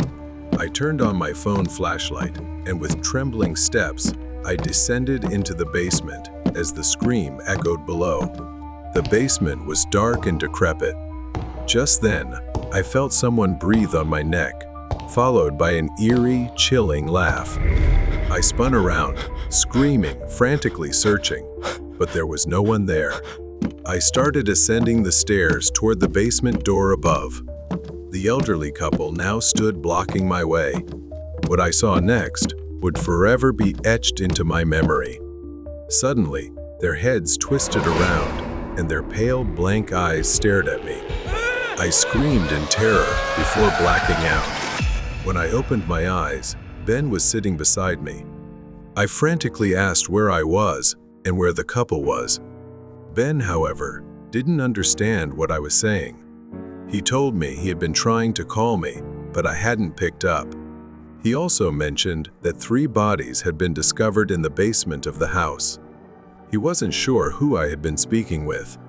I may never know if it was a nightmare or something far worse, but the haunting memories of that house and the eerie figures within it will stay with me forever. The Ghostly Tome. An old library stood at the edge of town, a structure with stone walls darkened by centuries of weather. Ivy covered the walls, and narrow arched windows allowed only the faintest. This was where Clara worked as the head librarian, a job she had cherished for over a decade. She always found solace in the silence, the smell of old books. But something had changed. Clara arrived early and approached the heavy wooden door. As she unlocked it, a shiver came over her, a feeling she had been experiencing more often lately. She took it as the cold of the morning and went inside. The library was still and silent, as usual at this hour.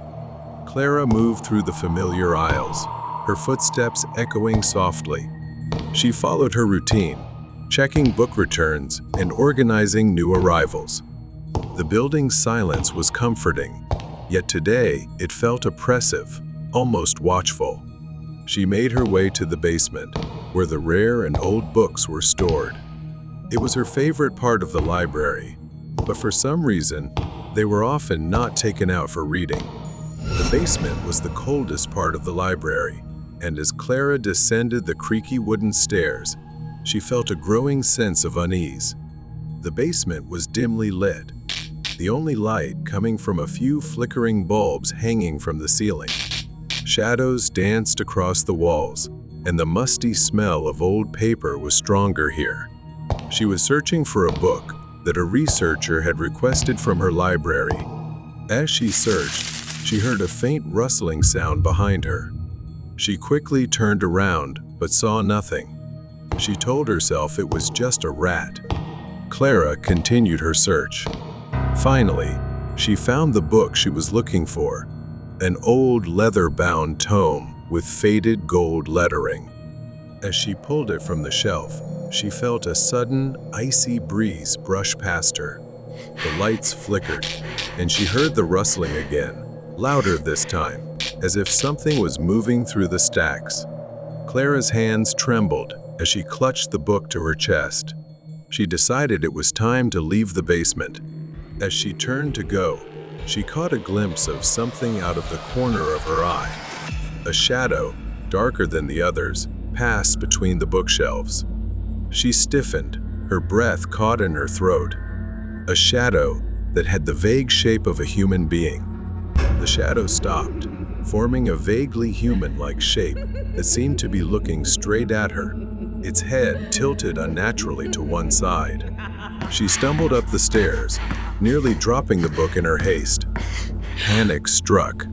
Clara struggled to find the flashlight, but her hands were shaking so much that she couldn't turn it on.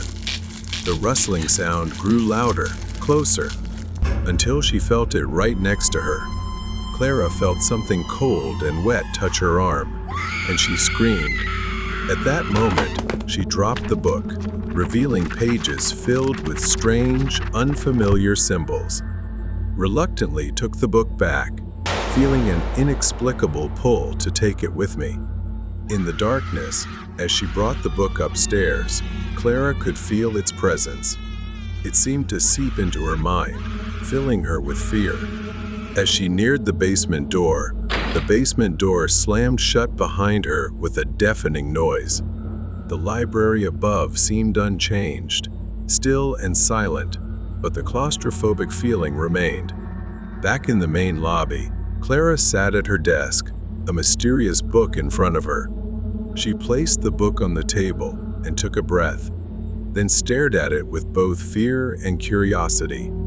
She started to wonder whether she should open it or not, but then she curiously opened it to examine the symbols, flipping through each page, brittle with age. The symbols seemed to shift and change, almost as if they were alive. She shook her head, blaming her imagination. And thinking she was being paranoid. Darkness filled the library. She suddenly read a passage out loud. Suddenly, the whispering became louder. The lights flickered violently, then went out completely. Clara's breathing became rapid. She tried to ignore it, closed the book immediately, and decided to put it back in its place. The library was silent and dark. Clara, she doesn't know if she's in her imagination, or if something is residing in this library, or if there are hidden secrets that she doesn't know yet. Morning light cast long shadows through narrow windows. Clara stood outside, hesitating to enter. She gathered her courage, took a deep breath, and stepped inside. Clara slowly walked toward her desk, her footsteps echoing in the empty space. As she passed by, she glimpsed the old book she had stored in the basement yesterday lying on her desk. Clara was horrified. She was certain she'd put it back on the shelf in the basement. Clara stared at the book, hesitated for a moment, then grabbed it, deciding to destroy it in hopes of freeing herself from this fear. She walked toward the old fireplace at the far end of the library, gripping the book tightly. She opened it, and the symbols writhed as if alive, almost resisting her. She threw the book into the flames. A hissing sound escaped from the book. The fire abruptly went out, extinguished, leaving the book charred but still intact. Clara stared at the ancient book, desperate. She raised the book to throw it into the trash. But as she swung her arm, an invisible force pulled it from her hand. The book flew across the room, hovering mid-air. Then it started flying back, hurtling toward her with fierce speed. It slammed into her chest, knocking the wind out of her in pain. She gasped, stumbling backward, clutching her aching ribs. She held her breath, watching the book fall to the floor, its pages flapping wildly. Clara's hands trembled as she picked up the book again, and from the corner of her eye, she sensed someone standing and watching her. At that moment, everything seemed to go dark. Turning slowly, she found herself face to face with a shadowy figure from her nightmares. She lifted her phone flashlight to see. The figure moved slowly into the faint light, revealing the distorted, grotesque shape of a woman. Her skin was pale, stretched tightly over sharp, angular bones. Her face was gaunt, with only skeletal features. Her mouth twisted into a crooked smile, revealing jagged, decayed teeth. Her eyes were black, hollow, and lifeless. Clara stumbled backward, her flashlight slipping from her hand. The grotesque woman moved closer, her jerky movements almost puppet-like. Then, in the blink of an eye, it lunged toward her, its twisted, skeletal hand stretching out, distorting as it reached for her. Its claw-like fingers scratched across Clara's face, as if devouring a meal. Clara raised the book defensively, trying to fend it off, but the spirit lunged at her again. With its unnaturally elongated arm, it grabbed her shoulder once again, pulling her closer. Pain tore through her, as if her skin was being ripped apart. She tried to scream, but no sound escaped.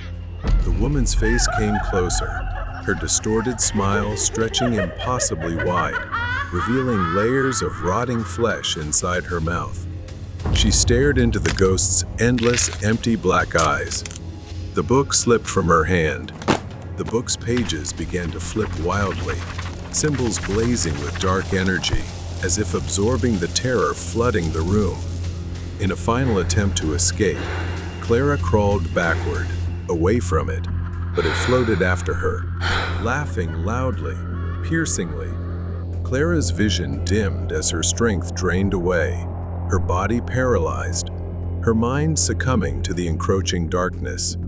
The library stood eerily silent, pale light cast on the dark stone walls. Villagers gathered, whispering to each other as they noticed Clara's absence. The library doors remained shut, and though a few dared to peer through the windows, they saw only empty, silent rooms with no sign of Clara. The whispers lingered, awaiting the next unfortunate soul to uncover the library's secrets.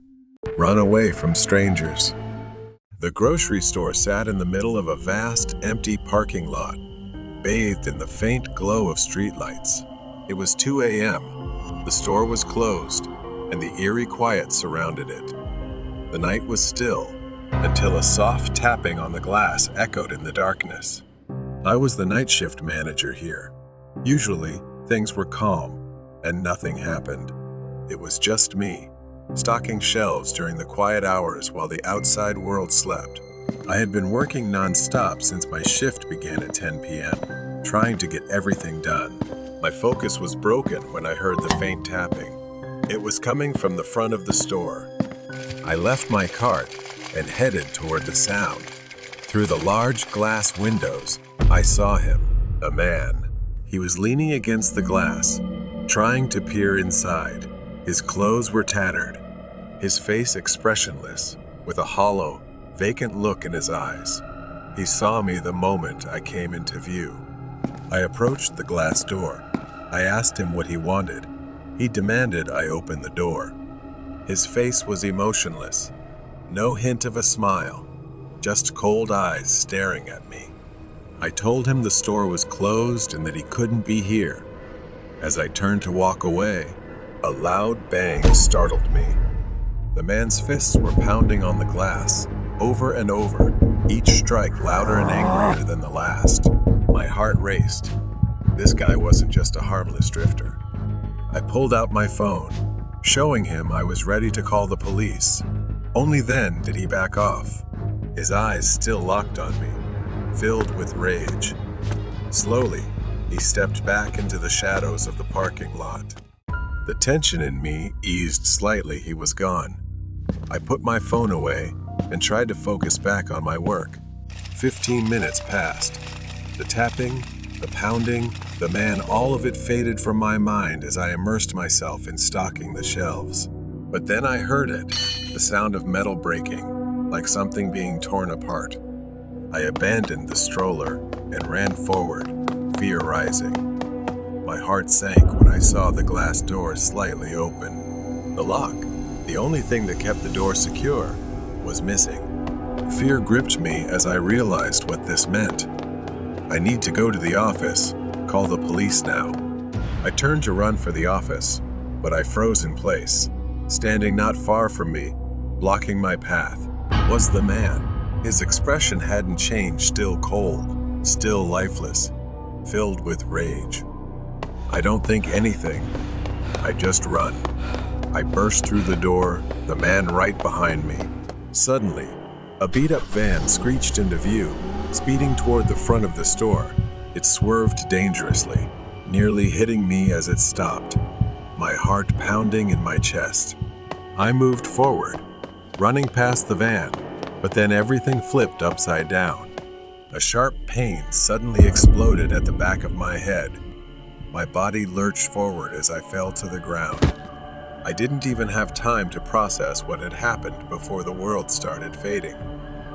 I felt hands grabbing me, roughly lifting me off the cold pavement. My vision blurred, darkness closing in, and the last thing I remembered was the roar of the van's engine and the sensation of being dragged inside. I woke up with a throbbing headache, my wrists tightly bound behind me. The van bounced and swayed as it sped down an unfamiliar road. My mind was foggy, disoriented. For a moment, I didn't know where I was. Then it all came rushing back. I started to string it together. Man, the truck. Perhaps I was kidnapped by him. My heart raced as I realized I needed to act, and fast. I glanced around. Inside, it was pitch black, but I could make out a pile of old tools, a rusted toolbox, and some scattered metal pieces on the floor.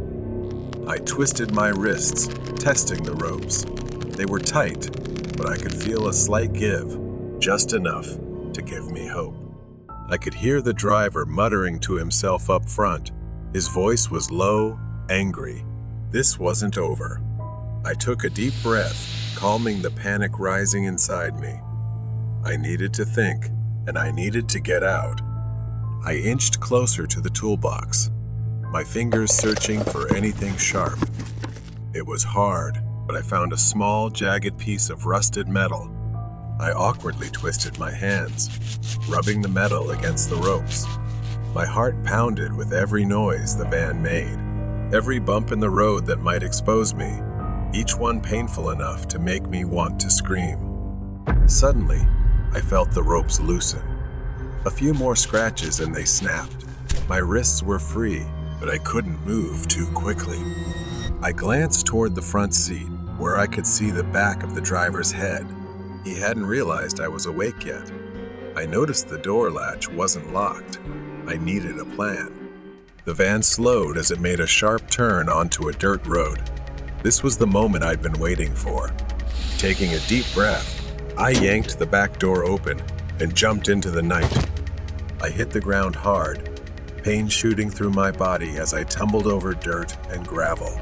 For a second, I thought I wouldn't be able to move, but adrenaline surged through me. I staggered to my feet, running into the thick darkness of the trees. Behind me, the van screeched to a stop.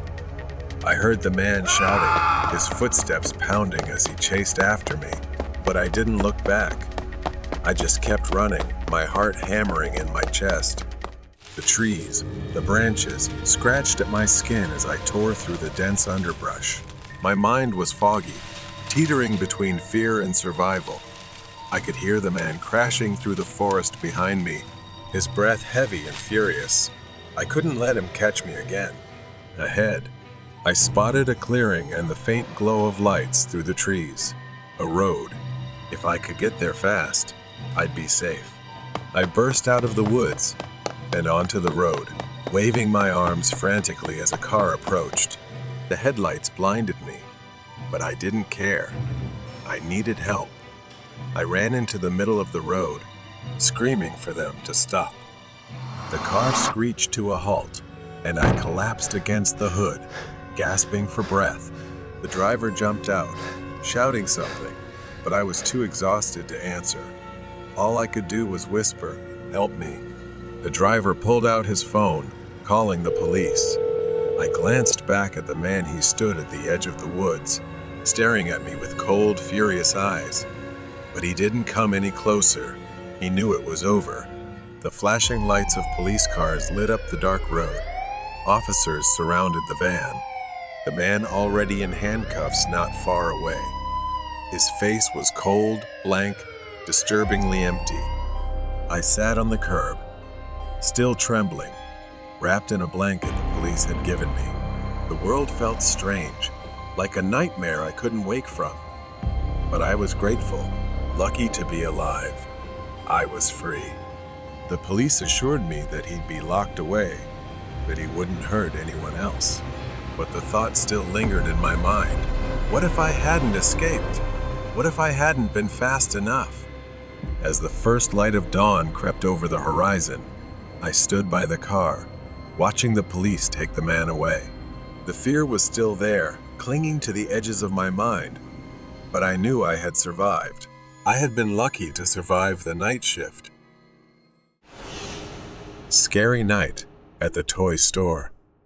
The night sky was heavy, and the large parking lot outside a quiet toy store was dimly lit by a few sparse streetlights. The store was about to close, and Sana, a woman in her 30s, walked toward the entrance. She held a list tightly in her hand. Her daughter's 6th birthday was coming up soon. Inside, the store was nearly empty. Sana walked past shelves filled with toys. She felt excited as she picked up stuffed animals and birthday decorations. As she walked, she had the unsettling feeling that someone was watching her. She glanced over and saw a man at the end of the aisle. He wore a long black coat and had a hat pulled low over his face. He just stood there, staring at her. Sana immediately looked away, pretending not to notice, but she could feel his eyes burning into her. She grabbed the last item on her list and moved to a different aisle, hoping to shake the strange and uneasy feeling. For the next 15 minutes, she tried to continue shopping, moving through different parts of the store. She hurried through checkout, her nerves on edge. After paying, she headed for the exit. The parking lot was almost empty, except for her car and a suspicious gray SUV parked nearby. The vast emptiness made the SUV's proximity unsettling. As she neared her car, Sana's heart raced when she heard a car door open from the other side of the SUV. The man in the black coat emerged from around the SUV. It was the same man from the store. Her fear began to rise as she recognized him. She thought she needed to hide for a while. Sana hurried inside, her breath quickening. The store was nearly empty now, and the isolation was overwhelming. She moved through the aisles, trying to lose the man in the maze of shelves. Every few minutes, she glanced over her shoulder. The man was there, trailing her through the store. He kept his distance, but never let her out of his sight. Her hands trembled as she pulled out her phone. She quickly dialed her husband, and when he answered, she whispered urgently into the phone, He promised he would be there in less than 10 minutes. The minutes felt like hours as she moved around the store, pretending to browse but always keeping an eye on the man. At one point, he seemed to lose interest and walked toward the exit, but as Sana neared the checkout counter, he lined up right behind her. The air felt stifling. She quickly moved through rows of stuffed animals and dolls, praying that the man wouldn't see her anymore. She crouched behind a shelf, pressing her back against it. She looked around, but didn't see him anywhere. For a moment, she dared to hope that he had really left. But then, the soft sound of footsteps on the floor shattered her illusion of safety. He rounded the corner, his figure looming larger as he got closer. Sana's back pressed against the shelf, and a row of dolls wobbled. She flinched in fear as one of them fell to the ground with a soft thud. The man stopped just a few feet away. She glanced, her eyes alert, watching his every move. This close, she could make out more details. His gloved hands, the lower part of his face visible beneath the brim of his hat. A faint, crooked smile tugged at the corner of his mouth. He took another step toward her. He reached into his coat, and for a moment, Sana's heart stopped. Was he pulling out a weapon? What was he about to do?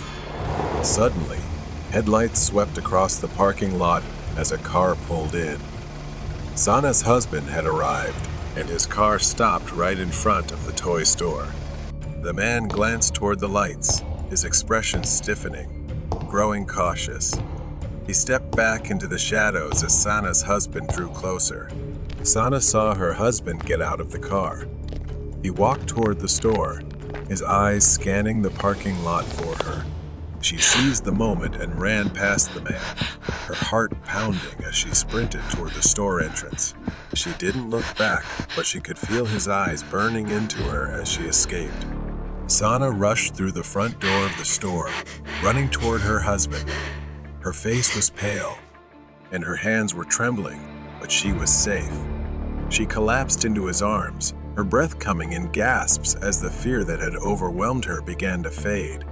Her husband looked past her, scanning the store for the man, but the parking lot had returned to its eerie calm. The man in the black coat had disappeared, melting into the shadows. Her husband gripped the steering wheel, ready to drive them home, but Sana couldn't shake the feeling that this wasn't over. Later that night, Sana's phone rang. It was a call from the local police station. The man had been caught. They wanted her to come in and give a statement. The man had been arrested just hours after leaving the parking lot. A patrol car had spotted his SUV parked suspiciously in another lot near a shopping mall. When the police approached him casually, he resisted arrest, acting erratically. Sana listened intently as the detective began revealing disturbing details that had come to light after his arrest. During questioning, the man, identified as Dennis, initially refused to cooperate. He claimed he was just shopping late and looking for lost car keys, but his story quickly unraveled. The police found disturbing evidence inside his SUV, items that made Sana's skin crawl. First, there was a knife, wrapped in cloth and hidden under the passenger seat. It wasn't an ordinary knife. The blade was worn, and the handle was smooth from years of use.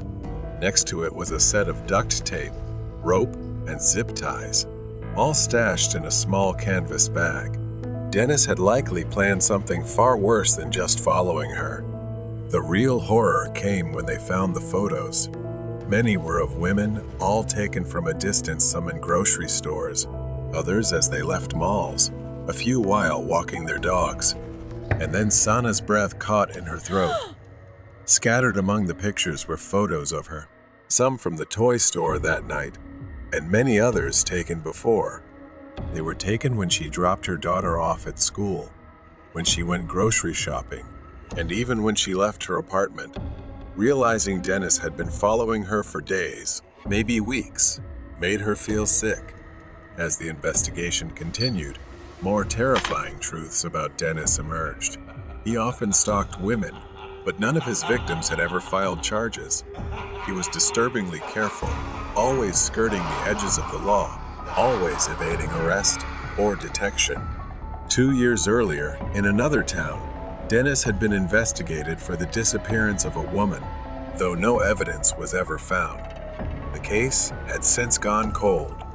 Sanaa was horrified to realize she could have easily become another cold case, another missing person, if her husband hadn't arrived in time that night. The police assured her Dennis would be locked up and no longer a threat.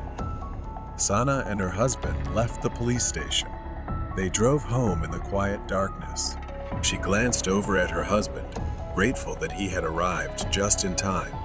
But deep down, a new sense of caution had been born. She would never let her guard down like that again. Ghosts in the warehouse. I am a warehouse worker for a small business in my city. I just do certain tasks that need to be done each night. I unload the goods that are delivered and place everything in its proper place. Most of the time, I just wear headphones and listen to music while I work because the warehouse isn't too big. It's rare for someone else to be working overnight with me. The night drags on slowly. The warehouse is eerily quiet, with the only sound being the creaking of the old building. My shift started at 10 o'clock, and there were perhaps some knocking sounds between 12 o'clock and 1 o'clock a.m. I stopped, took off my headphones, and tried to listen to the sound again, but it had stopped. As I returned to work, the knocking resumed, this time louder, more persistent. I froze, facing the source of the sound, a narrow, dark aisle flanked by towering shelves. The knocking stopped when I reached the aisle, leaving only darkness. As I neared the front of the warehouse, I noticed the front door slightly ajar. Confused, I recalled that I had locked it when I arrived. I walked up and pushed the door open, finding the latch broken. I quickly locked the door again, this time jamming a nearby metal bar against it for extra security. But the gesture felt futile. Determined to finish my shift, I returned to my duties, but my focus was shattered. Every creak of the building, every flicker of the lights felt like a warning. Suddenly, the overhead lights flickered and went out, plunging the warehouse into darkness. I pulled out my flashlight to cut through the blackness. The beam revealed only empty aisles, but the feeling of being watched lingered. As I moved through the warehouse, the flashlight caught fleeting glimpses of shadows darting out of sight, too quick to be fully seen. My fear surged as I raced towards the front door. I saw the metal bar I had wedged into the door bent and twisted. I turned to face the darkness, the flashlight trembling in my hand. The light revealed a tall, indistinct figure watching me from the shadows. I started breathing rapidly. The figure moved slowly towards me, its footsteps echoing loudly in the silent warehouse. In a last desperate act, I threw the flashlight at the figure and dashed into the darkness, hoping to find another way out.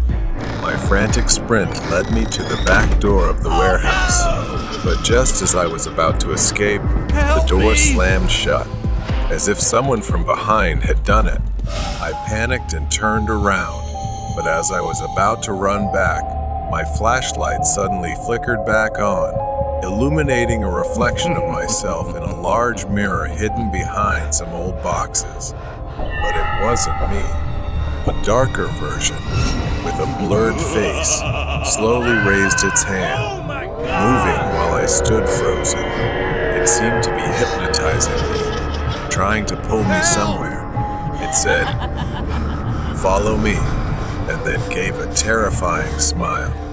I stumbled, too frightened to think, and grabbed the door handle, yanking it with all my strength, then ran outside, gasping for air as the fog seemed to swallow me whole.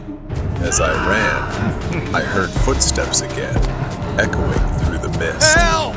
I turned around, but the warehouse was almost invisible through the thick fog. I collapsed to the ground, exhausted, as I turned back to face whatever was chasing me, but there was nothing there. I pulled out my phone and called the police, trembling with fear. When they finally arrived, they thoroughly searched the warehouse, but found no trace of an intruder. If I hadn't realized the door was broken, I would have faced that strange thing directly, with no way of knowing what would have happened. Although unlikely, I can't shake the feeling that it's still chasing me. So I quit the job, hoping I'll never encounter it again. The man passed through the door. It was a quiet evening. Abby was home alone as usual. Her mother often had to work 2 jobs in one day, from morning to late at night.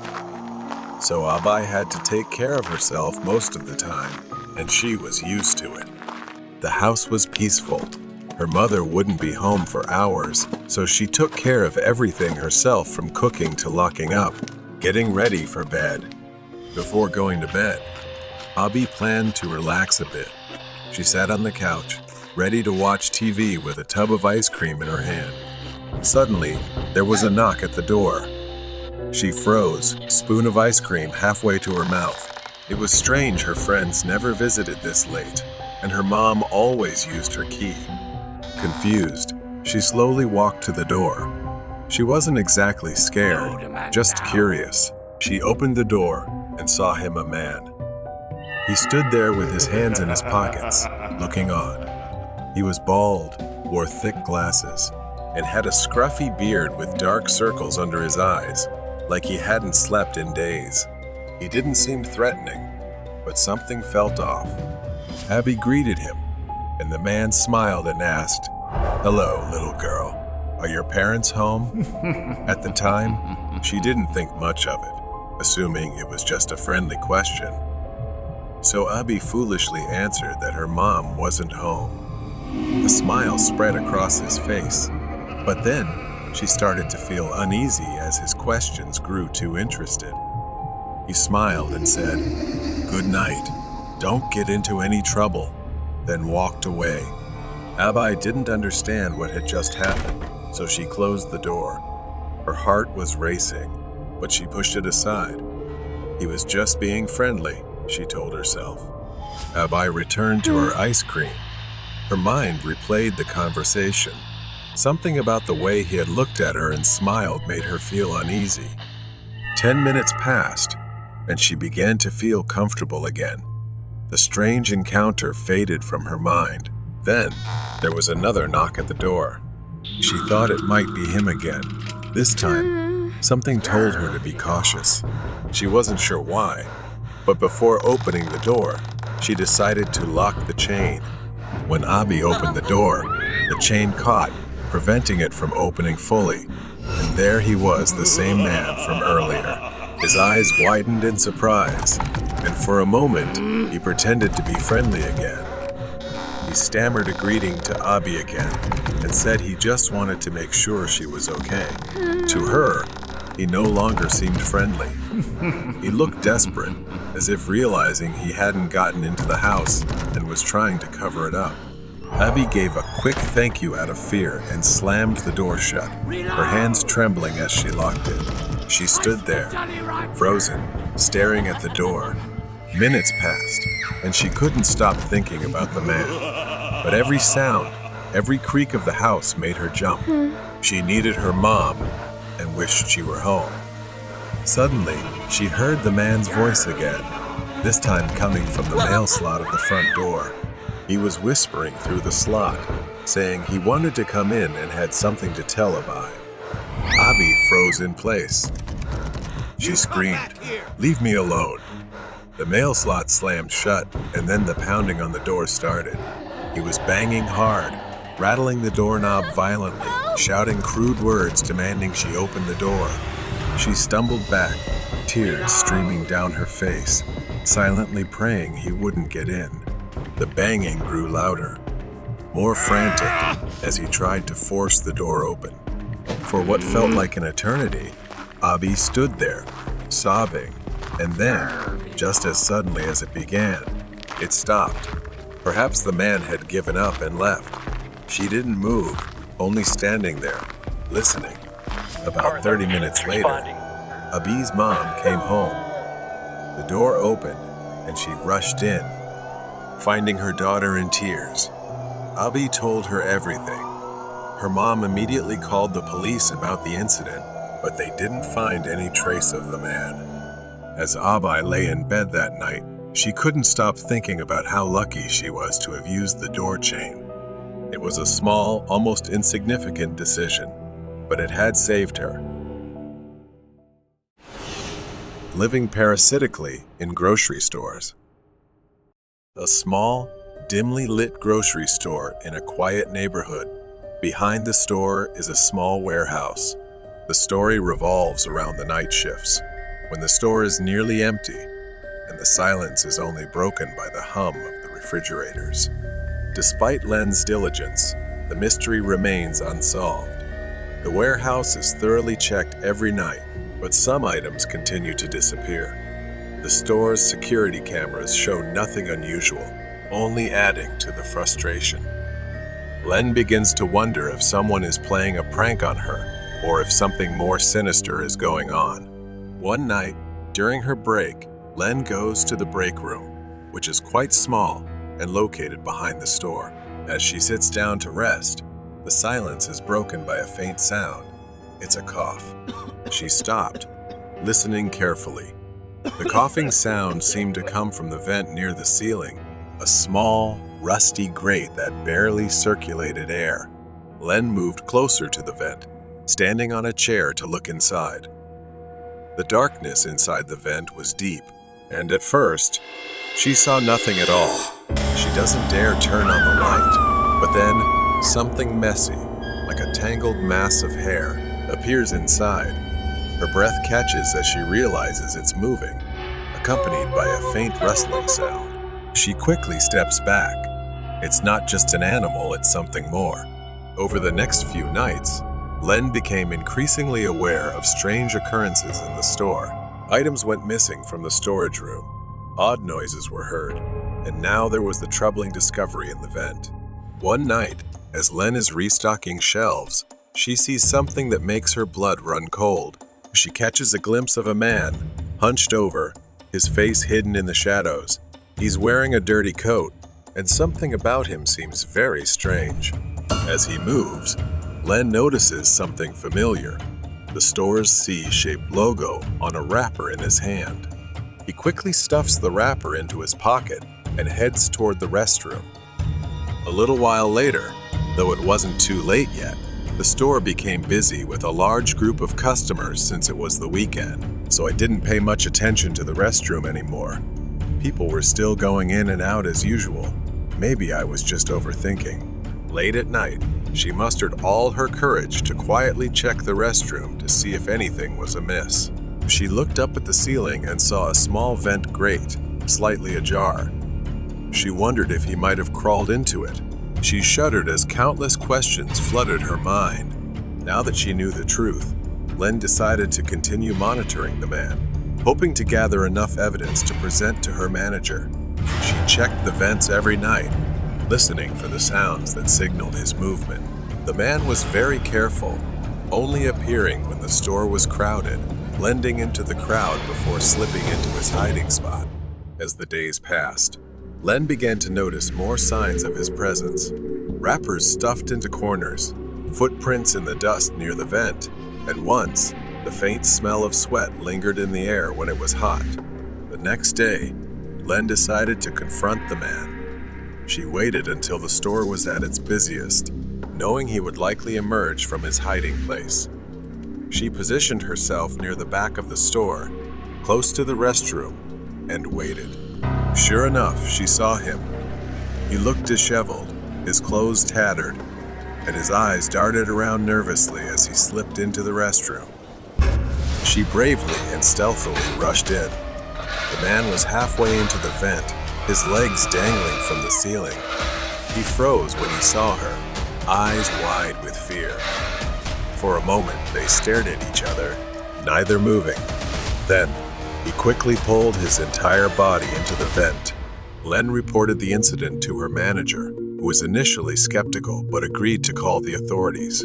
When the police arrived, they searched the vents and found signs of someone living there.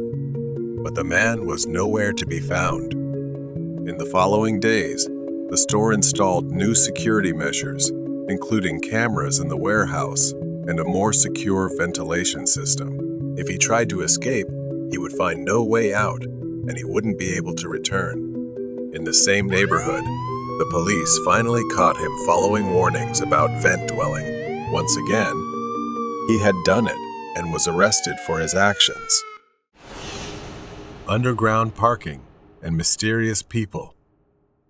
I worked the night shift at an apartment complex downtown. The job seemed simple enough: monitor cameras, patrol, and ensure the building's security. The building was constructed in the late 60s, and its design left many vulnerable entry points in the parking garage.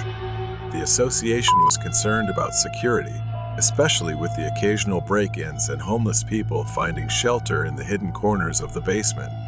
I had worked here for months, and every night I would check every nook and cranny. Most nights were quiet, normal, even boring. Until tonight. I walked through the dimly lit parking garage, my footsteps echoing. The place was a maze of dead spaces and blind spots. Too many places to hide. Too many areas the cameras couldn't see. My flashlight cut through the darkness, revealing only parked cars and empty spaces. I always hated the door that led to a dead-end hallway. It was an isolated corridor that led nowhere, just a locked door that couldn't be opened from the inside, as if it held some history better left unknown. As I approached the door, it was wide open. A cold wave of fear washed over me. The door was supposed to be locked tight. I swept my flashlight down the narrow hallway. There was nothing, just an empty glass bottle lying on the ground. My anxiety spiked. The thought of stepping into the hallway made me uneasy. I didn't want to get trapped in there, especially knowing the door locked from the outside. But procedure is procedure. I had to follow it, and I couldn't just leave the bottle there. Reluctantly, I stepped inside. I moved toward the bottle, my flashlight reflecting off the cold gray walls. Each step felt heavier than the last. I bent down, picked up the bottle, and stood up. But then, the sound that chilled me to the bone, the door slammed shut behind me. I rushed to the door, panic rising in my chest, and grabbed the handle. It was locked. I pounded on the metal door, screaming for help, but the thick concrete walls swallowed my cries. My heart raced as I realized no one was coming. It was 3 a.m., and I was trapped. I tried my phone, no signal. The thick walls and metal door blocked everything. I was completely cut off from the outside world. I leaned against the cold wall, trying to calm myself down. The flashlight was my only lifeline in the stifling darkness. I switched it off to save the battery, but I could still hear echoes from somewhere. Then the sound of car alarms blared, one after the other. Whoever had locked me in was out there, doing whatever they wanted, smashing car doors, stealing whatever they could. After what felt like hours, I heard footsteps. It was a miracle. Someone was out there, and I had to make them hear me. I pounded on the door with all my strength, shouting loudly. Finally, a deep, raspy voice answered from the other side, and after a moment, the lock clicked. The door opened, and I felt a wave of relief. A passerby, on their way to work early, had heard my banging. I thanked them profusely as I stumbled out of the hallway, my legs shaking, but my relief didn't last long. As I returned to the basement, chaos greeted me.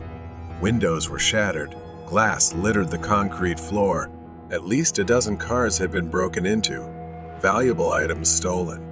Whoever locked me in knew exactly what they were doing. They had silenced the alarms after each car was hit, leaving behind damage worth tens of thousands of dollars.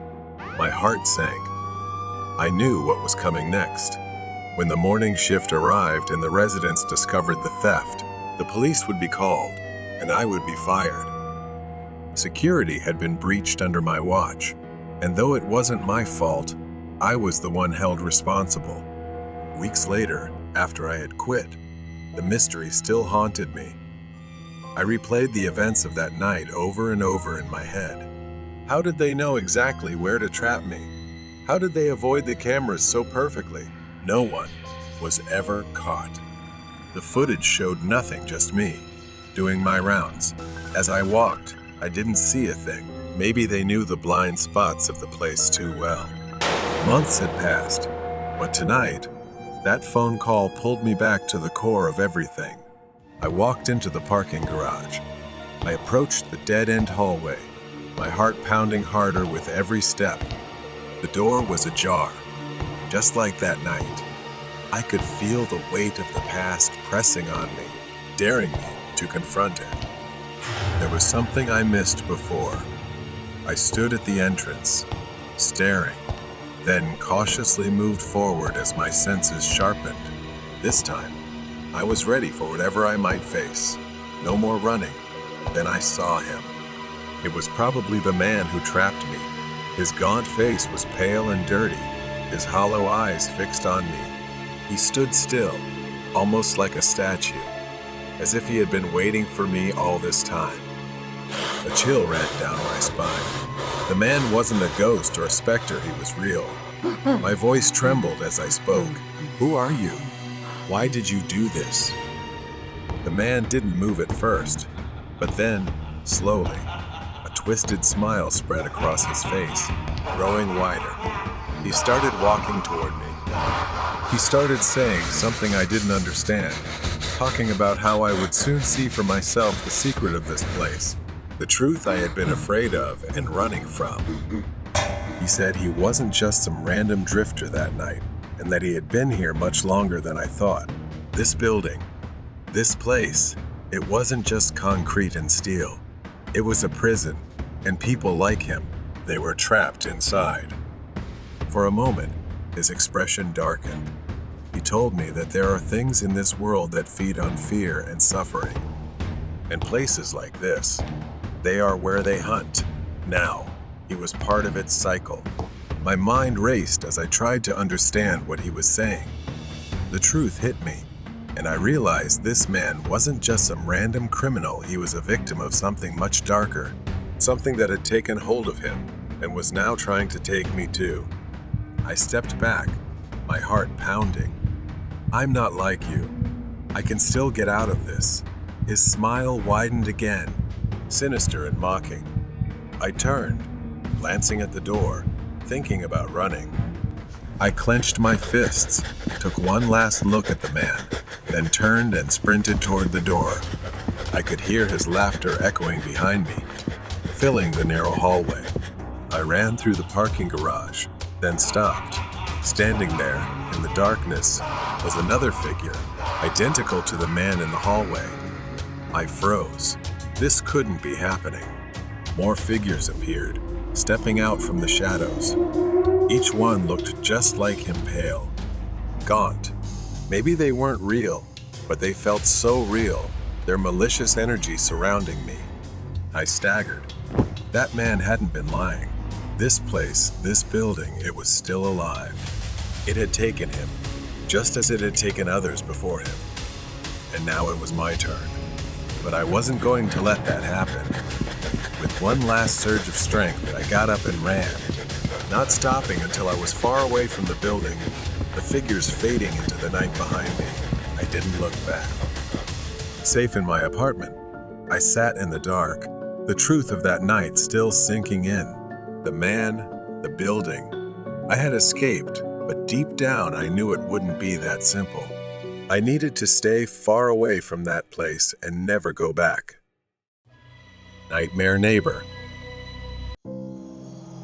The old, tall apartment building stood under the dim glow of the streetlights. It was late, and most of the windows were dark.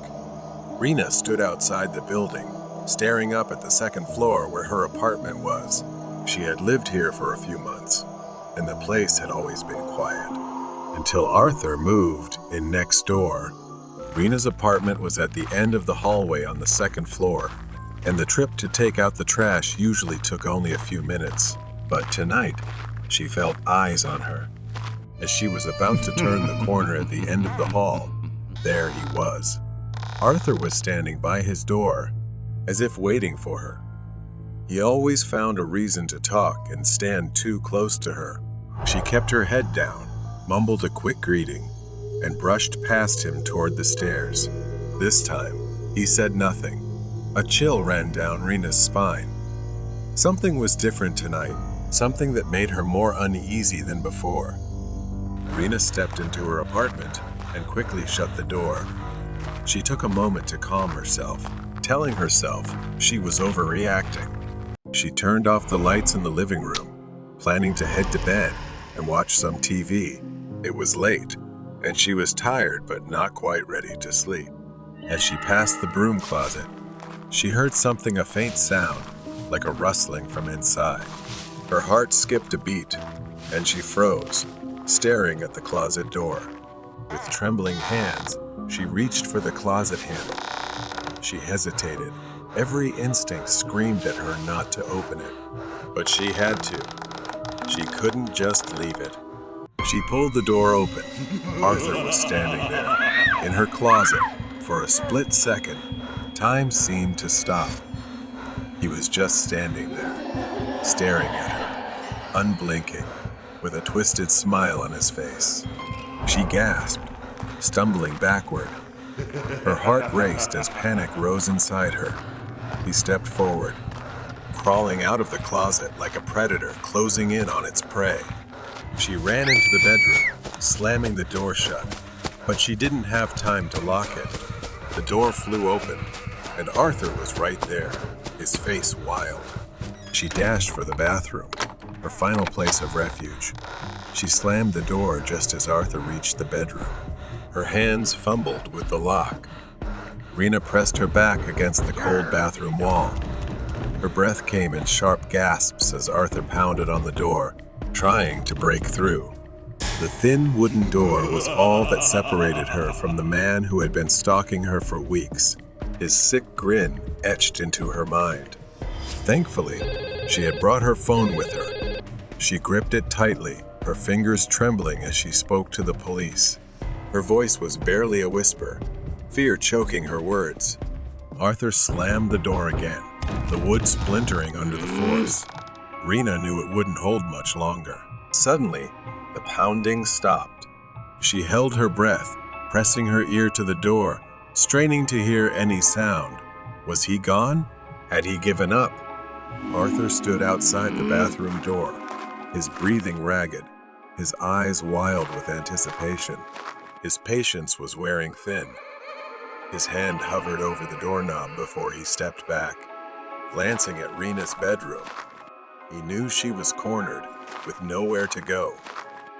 Slowly, he reached into his pocket and pulled out a small, shiny knife. His fingers tightened around the handle, and his eyes narrowed. With a single powerful kick, the bathroom door splintered apart. The door burst open, and Arthur lunged inside, his eyes wide and feral. She backed up until she was almost against the wall. She screamed for him to stay away, but Arthur didn't stop. He lunged at her, grabbing her arm in a grip so tight it would leave bruises. Rena tried to pull away, but he was too strong. Pain shot down her spine as he twisted her wrist, pinning it to the wall. Her phone slipped from her hand, crashing to the floor. Arthur's face was now only a few centimeters from hers, whispering threats because she always ignored him in the hallway. Rena struggled, trying to break free, but he pulled her closer, tightening his grip. His knife slashed through the air, grazing her arm. She gasped as a sharp pain cut through her skin, blood trickling down. The sound of sirens tore through the night, growing louder as the police raced toward the apartment building. Flashing lights reflected off the windows like a beacon of hope in the suffocating darkness. Inside, Rena's vision blurred with panic and pain. He shoved her against the wall again, laughing maniacally as he brought the knife closer to her throat. Her body screamed for escape. Her free hand groped blindly along the counter near the sink, desperately searching for anything she could use to defend herself. She grabbed a glass soap bottle and, without thinking, smashed it over Arthur's head. The glass shattered, and he staggered back, momentarily dazed. Arthur staggered. The knife slipped from his hand and fell to the floor. Rena did not wait. She rushed out the door, holding her throbbing arm that was bleeding from the cut he made. She ran out of the bathroom and into the living room, her mind screaming for escape. But Arthur wasn't far behind. Stunned, but enraged, he grabbed the knife again and charged toward her, blood streaming down his face from where the glass had struck him. The police burst through the front door of the apartment complex, racing up the stairs to the second floor. They knew they had to act quickly. Rena reached the living room, but her legs buckled beneath her, sending her crashing to the floor. She could feel Arthur's looming presence, approaching with the knife in hand. His eyes were now filled with rage, the twisted delight gone. He reached for her, grabbing her hair. Rena winced in pain, trying to get up, her body screaming for help. Arthur growled, his voice low and venomous. "There's nowhere left to run, girl." Just as he raised the knife again, the apartment door burst open with a loud crash. The police swarmed into the apartment, guns drawn. "Drop the weapon," one of them shouted, their voices slicing through the tension. Arthur hesitated, giving Rena the opening she needed. She kicked his leg hard, causing him to cry out in pain. She ran toward the police, gasping for breath, blood dripping from her arm. But the nightmare was finally over. Rena sat on the edge of the ambulance, her mind still reeling, her body in shock. She watched as the police loaded Arthur into the back of their car. The flashing lights of the police car faded into the night as they drove away. Intruder from the garage. It was just another long, dull day at school. But as I walked home, the excitement of Friday relieved me. Tomorrow was a day off from school. Finally, I could relax. As I approached home, I noticed something strange. The garage door was wide open, and the light inside was still on.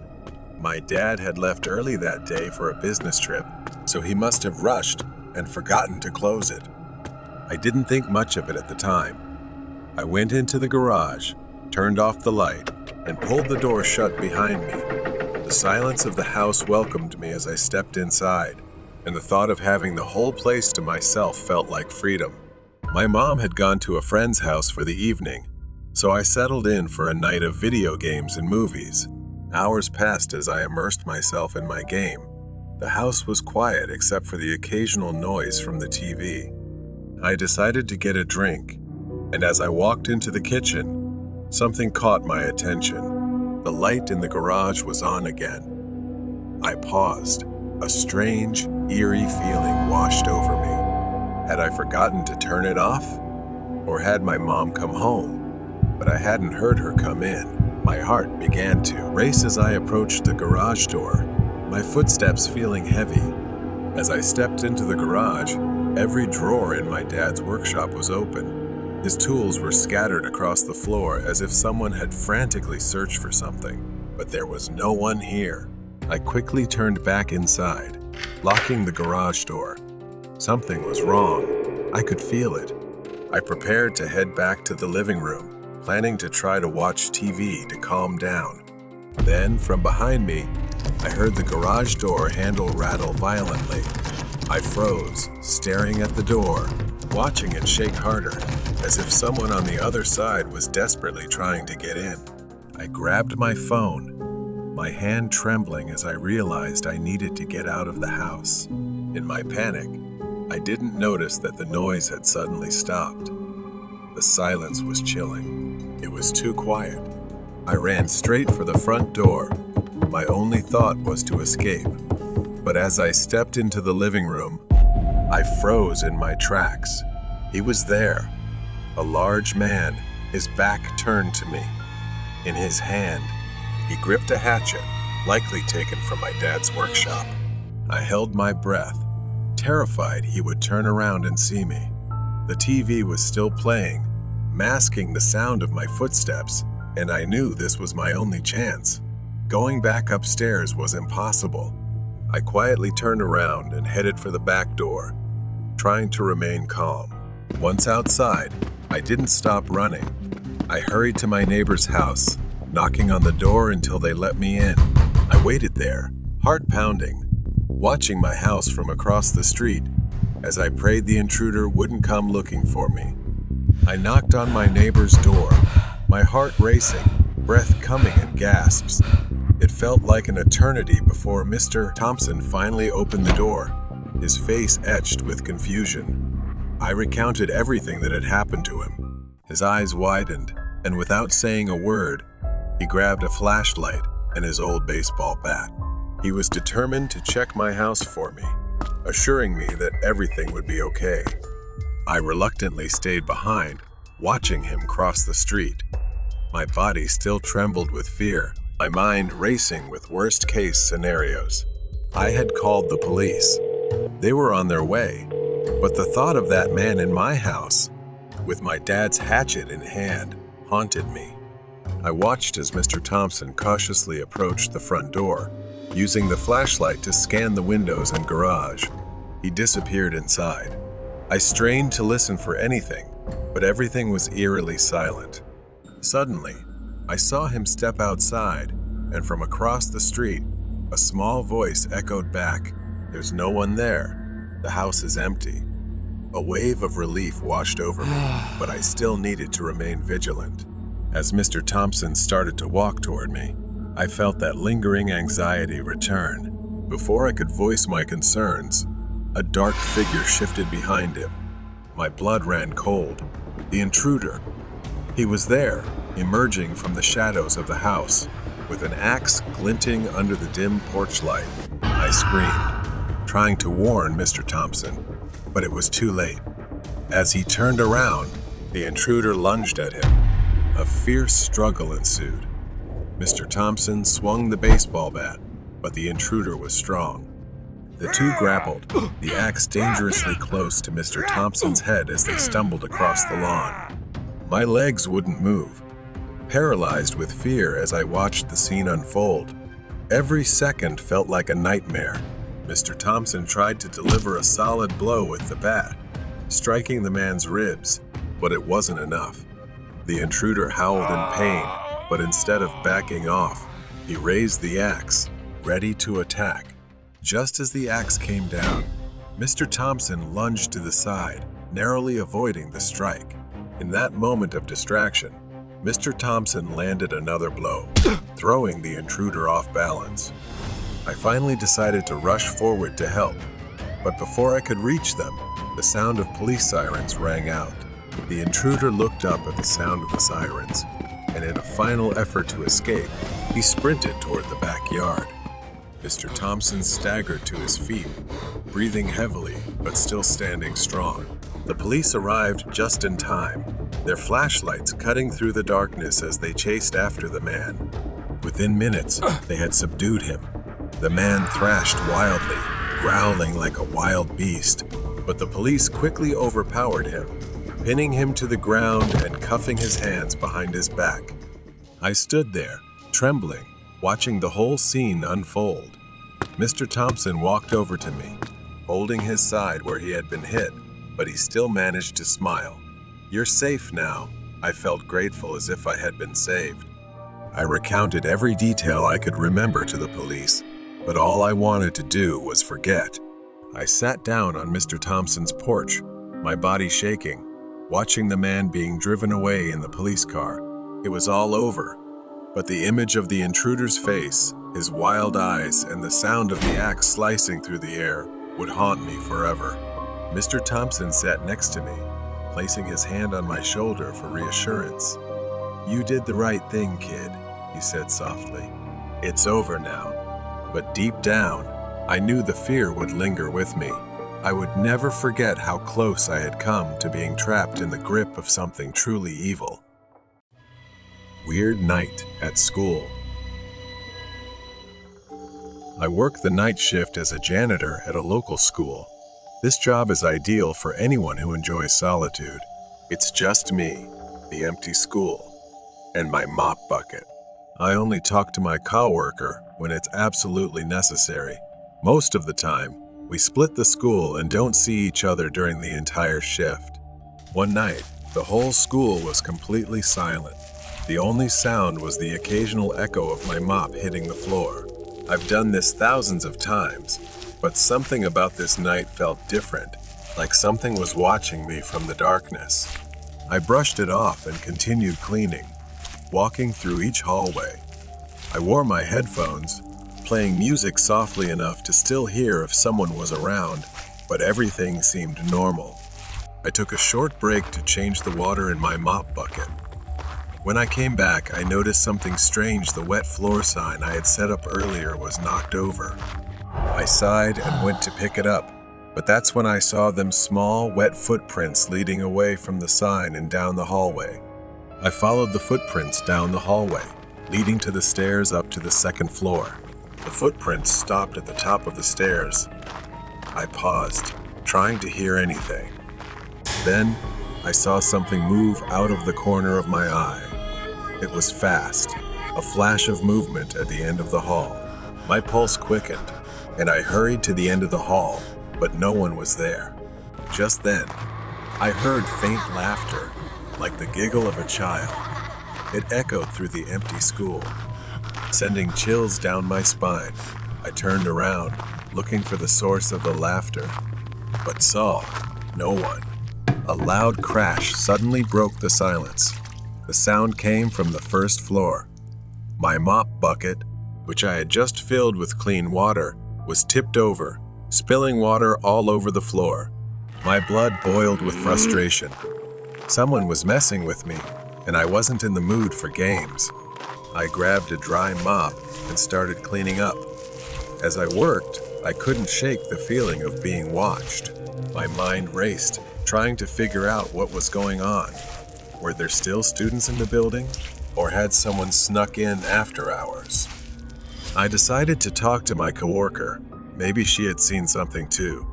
She laughed and told me I was messing with her.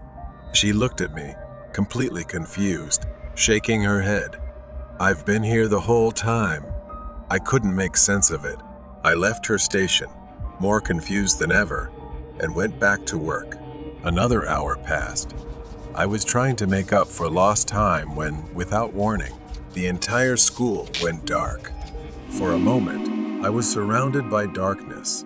Then the emergency lights flickered on, bathing everything in a dim red glow. It was unsettling, like the entire building had turned into the set of a horror movie. I knew where the electrical room was, and since I had the keys, I decided to head there to fix the lights. But before I could get there, I heard a scream. My coworker's scream, filled with fear, echoed through the school. I ran toward the electrical room, fear rising inside me. When I reached the door, I noticed it was slightly ajar. My heart pounded in my chest. When I pushed the door open, expecting to see my coworker inside, instead, there was a figure standing in the darkness. I couldn't make out who it was, but something was wrong. My blood ran cold as the figure moved closer, its movements unnatural, almost jerky. I reached for my phone, but before I could pull it out of my pocket, the figure lunged forward and slammed the door in my face. Panic overwhelmed me. I staggered back. I had to get out of there. I ran, my legs moving faster than ever.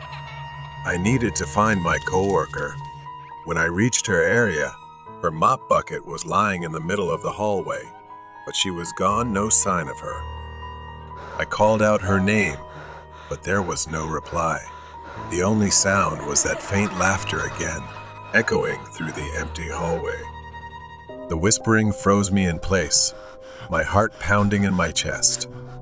I quickly turned around, gripping the mop handle tightly, ready to defend myself. I started walking again, my steps slow and cautious, my senses on high alert. This wasn't just a prank. Something was happening here, something I couldn't explain. I went up to the second floor, where I had heard the laughter earlier. As I ventured further down the second floor hallway, I noticed something strange. The wet footprints, the same ones I had seen earlier, were back. I froze, staring at the small, wet prints that seemed to be coming toward me. I ducked into the nearest classroom, slamming the door behind me. I leaned against it, trying to catch my breath, my hands trembling. The silence was suffocating, pressing in on me from all sides. That's when I saw the blackboard. Written in large, jagged letters were the words, "Hello." I hadn't seen that before. Someone had been in here, but I hadn't heard anyone enter. Suddenly, I heard the door rattling. Something was trying to get in. The doorknob twisted hard, and the door shook as if someone or something was pounding on it. I backed away, gripping the mop handle like a lifeline. The banging stopped. Silence returned, but the tension in the air remained. I slowly crept toward the door, pressing my ear against it. Nothing. I reached for the doorknob, turning it as gently as I could. I cracked the door open just a little and peeked out into the hallway. I cautiously stepped out, looking around for any sign of movement. I had to find my coworker. I couldn't stay in this school alone any longer.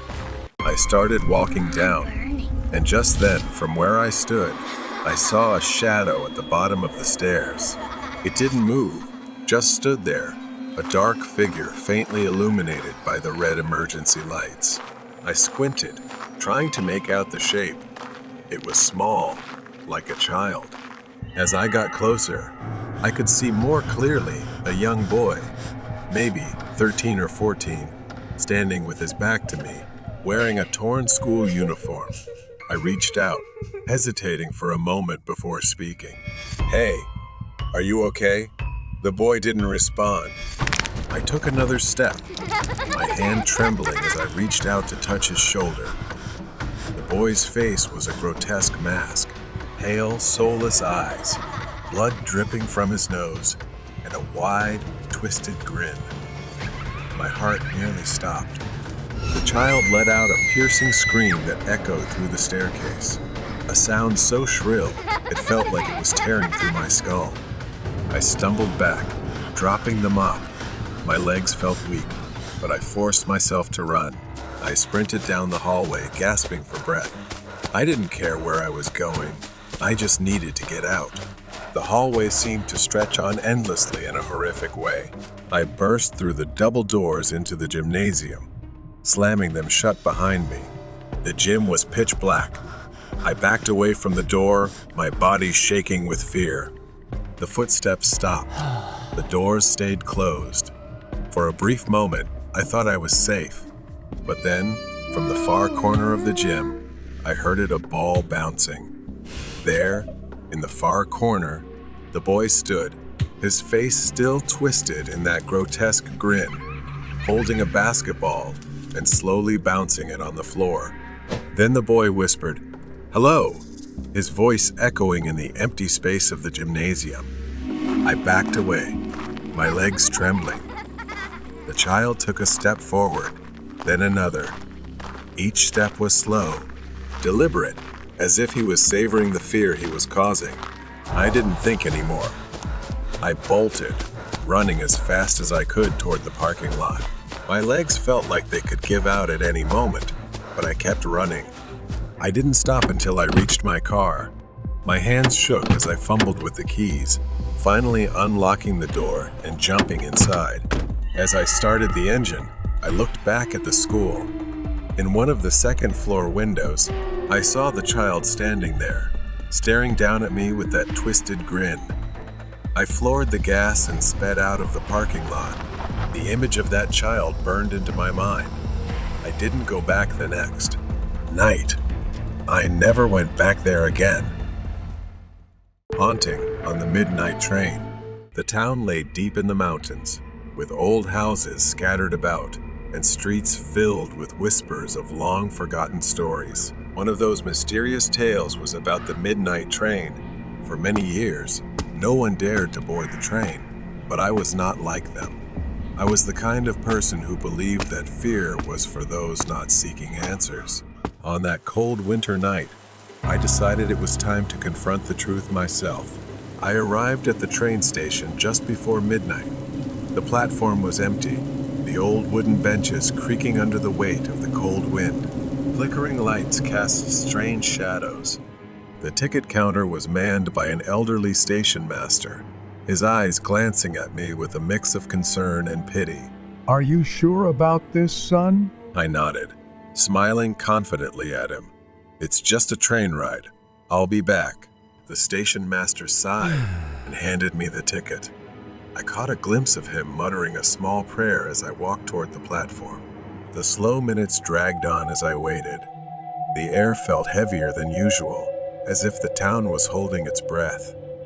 Then, in the distance, I heard the whistle of a train, its headlights slicing through the darkness like two eerie eyes. The train stopped before me, its peeling black paint and dirty, soulless windows. The door creaked open, inviting me inside. I hesitated for a moment, but then took a deep breath and stepped inside. The flickering lights cast long shadows across the old seats. The air was thick with dust and something else, something I couldn't quite identify. A feeling unnatural. As I walked down the aisle, I realized the train was empty. No passengers, no ticket collector, no signs of life. Strangely, I wasn't scared. Instead, I felt a thrill. I sat by the window, watching the small town fade away into the distance.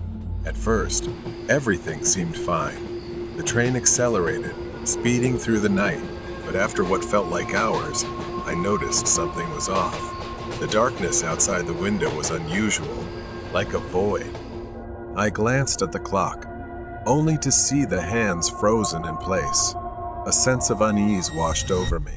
The light above me flickered violently before plunging the train into complete darkness. I held my breath. I fumbled for my phone, hoping to use it as a flashlight.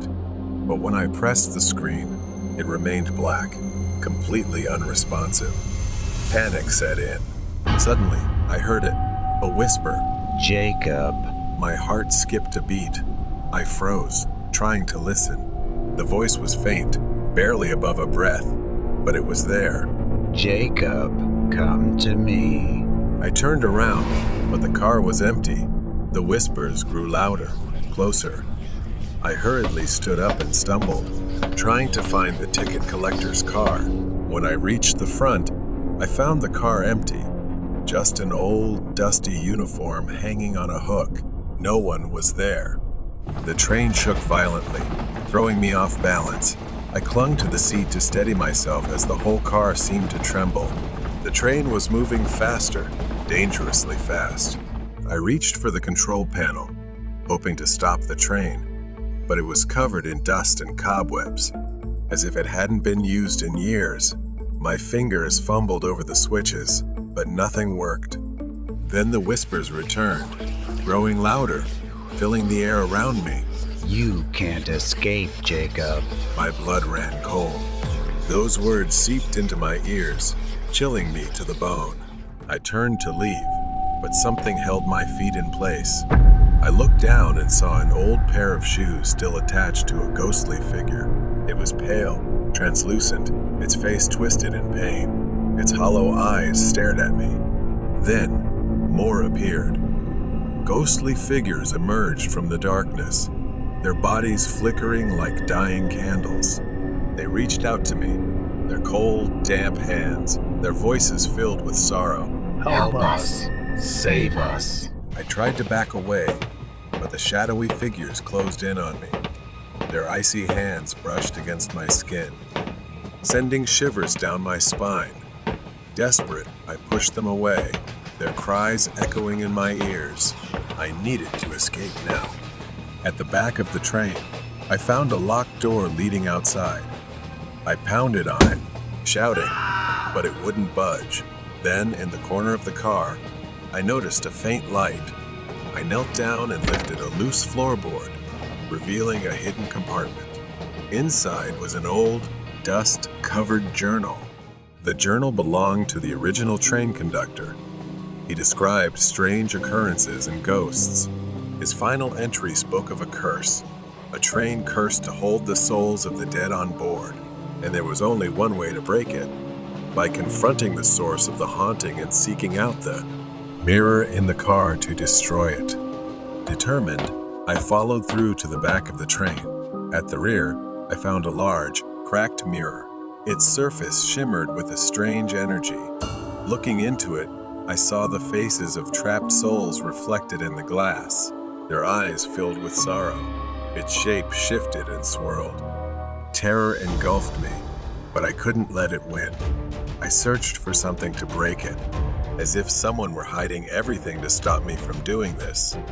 I decided not to wait, reaching out with trembling hands, and punched the cold glass. The figure screamed a piercing scream as the mirror shattered into 1,000 pieces. The ghastly shadows around me began to fade, their faces peaceful as they were finally freed. The train also started to slow down. I staggered onto the platform, my heart still racing, my body aching from the ordeal. The town, now bathed in the gentle light of dawn, returned to its quiet state. As I looked back at the train, it was now just an old locomotive. The station master was waiting for me on the platform, a pleasant smile of relief understanding what I had accomplished as he left. I nodded, too exhausted to speak, but grateful to be alive. I had freed the trapped souls on the midnight train, and I knew I would never forget the terror I had faced. The midnight train had become legend, but the memory of that night would stay with me forever. The Clown in the Tree.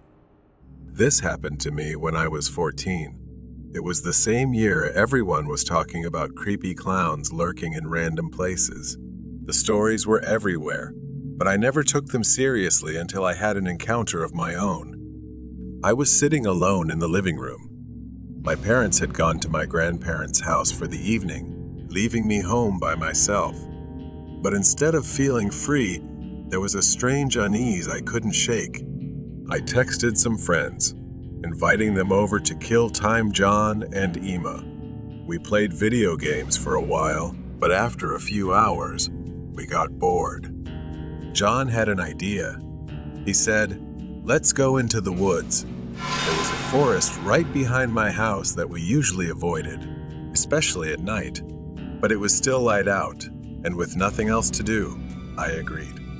We gathered ourselves and headed out. Part of me regretted it as soon as we left the house.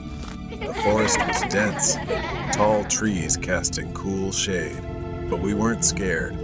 We joked around, tossed sticks, and laughed about nothing. We had been there for about 20 or 30 minutes when we heard something strange. Someone was crying. The sound was faint but unmistakable, like sobbing, desperate, coming from deep within the trees. We all stopped, staring at each other. John was the first to break the silence, whispering tensely, "What the hell is that?" None of us knew, and Emma suggested we go check it out. I wanted to say no, but before I could, everyone was already heading towards the sound. My heart started pounding harder with each step. Something felt wrong, like we were walking into a place we shouldn't. As we got closer, we saw a figure slumped on a large branch of an old tree. It was a man, dressed as a clown. His outfit was white with black polka dots, but it was stained and torn. He wore a black wig, but it was messy, and his makeup was smeared by what looked like tears. He just sat there, quietly crying. John, being the idiot he was, yelled, "Hey, you idiot! Why are you crying up there?" A chill ran down my spine, and I instantly turned to John. telling him to shut up, but it was too late. The clown looked down at us, his tear-streaked face twisting into a smile. His lips curled upward, but it was hollow, as if he was trying to express something through invisible pain. And then I saw it, his hand, gripping a large machete, the blade covered in what looked like blood. We were frozen. He just sat there, staring at us, his smile widening grotesquely, yet his eyes were cold, emotionless. He said, "You won't understand, but when I show you, you will." Panic surged through me, and without thinking, I screamed, "Run!" We scattered, running in all directions. My heart pounded, my feet barely touching the ground as I sprinted towards home. The forest seemed endless, branches scratching at my skin as I ran. I could hear the others screaming, their voices fading as we were separated. I reached the edge of the woods, sprinting into my backyard. I didn't stop until I was inside, slamming the door behind me. Then, I waited for my friends. Emma made it back, panting and pale with fear. But John wasn't with us. We waited for him, hoping he'd burst through the door, laughing about how scared we were. But then we waited, and no one came. We called the police. They came and searched the forest. We told them everything: the clown, the machete, the crying. They didn't seem surprised. It turned out the man we saw was a local. He had been on the run for days. The police said he was a heavy drug user who had killed his wife and left her body wrapped in a white sheet. The next day, they found John. He was dead, discovered in a deep lake in the forest. The man must have chased him while the rest of us ran. I couldn't believe it. John was gone, just like that. And it was my fault for agreeing to go into that forest. If I hadn't, maybe he would still be alive. I told my parents everything, and they promised never to leave me home alone again. But it didn't help much. I couldn't sleep for weeks, and when I did, I had nightmares of the clown standing in the forest, smiling at me with his blood-stained machete. It's been 5 years since that night. I'm 19 now, but the memory of what happened in the forest is still burned into my mind. John's disappearance and the discovery of his body in the lake. It haunts me. No one ever talked about it after the police closed the case. A tragic accident, they said. A drug-crazed maniac. But I knew there was more to it. For years, I pushed the memories down, but recently, they've started to resurface. It began with nightmares, the image of the clown, his twisted smile. But lately, it's been more real, as if he's not just in my dreams anymore. Something is coming for me. I've started feeling like I'm being watched again, just like back then. And tonight, I swear I saw him, standing at the edge of the forest behind my house, staring at me. I grabbed a flashlight, pepper spray, and a taser. I don't even know what I was thinking, but I couldn't sit here, paralyzed by fear anymore. The only way to end this is to go back to where it all started. The air was thick with silence as I stepped outside, the flashlight casting weak beams through the trees. The moment I entered the forest, each step felt heavier than the last, as if the woods themselves were pulling me deeper into the darkness. I didn't know where I was going, but my legs seemed to remember the way. Soon enough, I found myself back at the place where we had first seen the clown crying.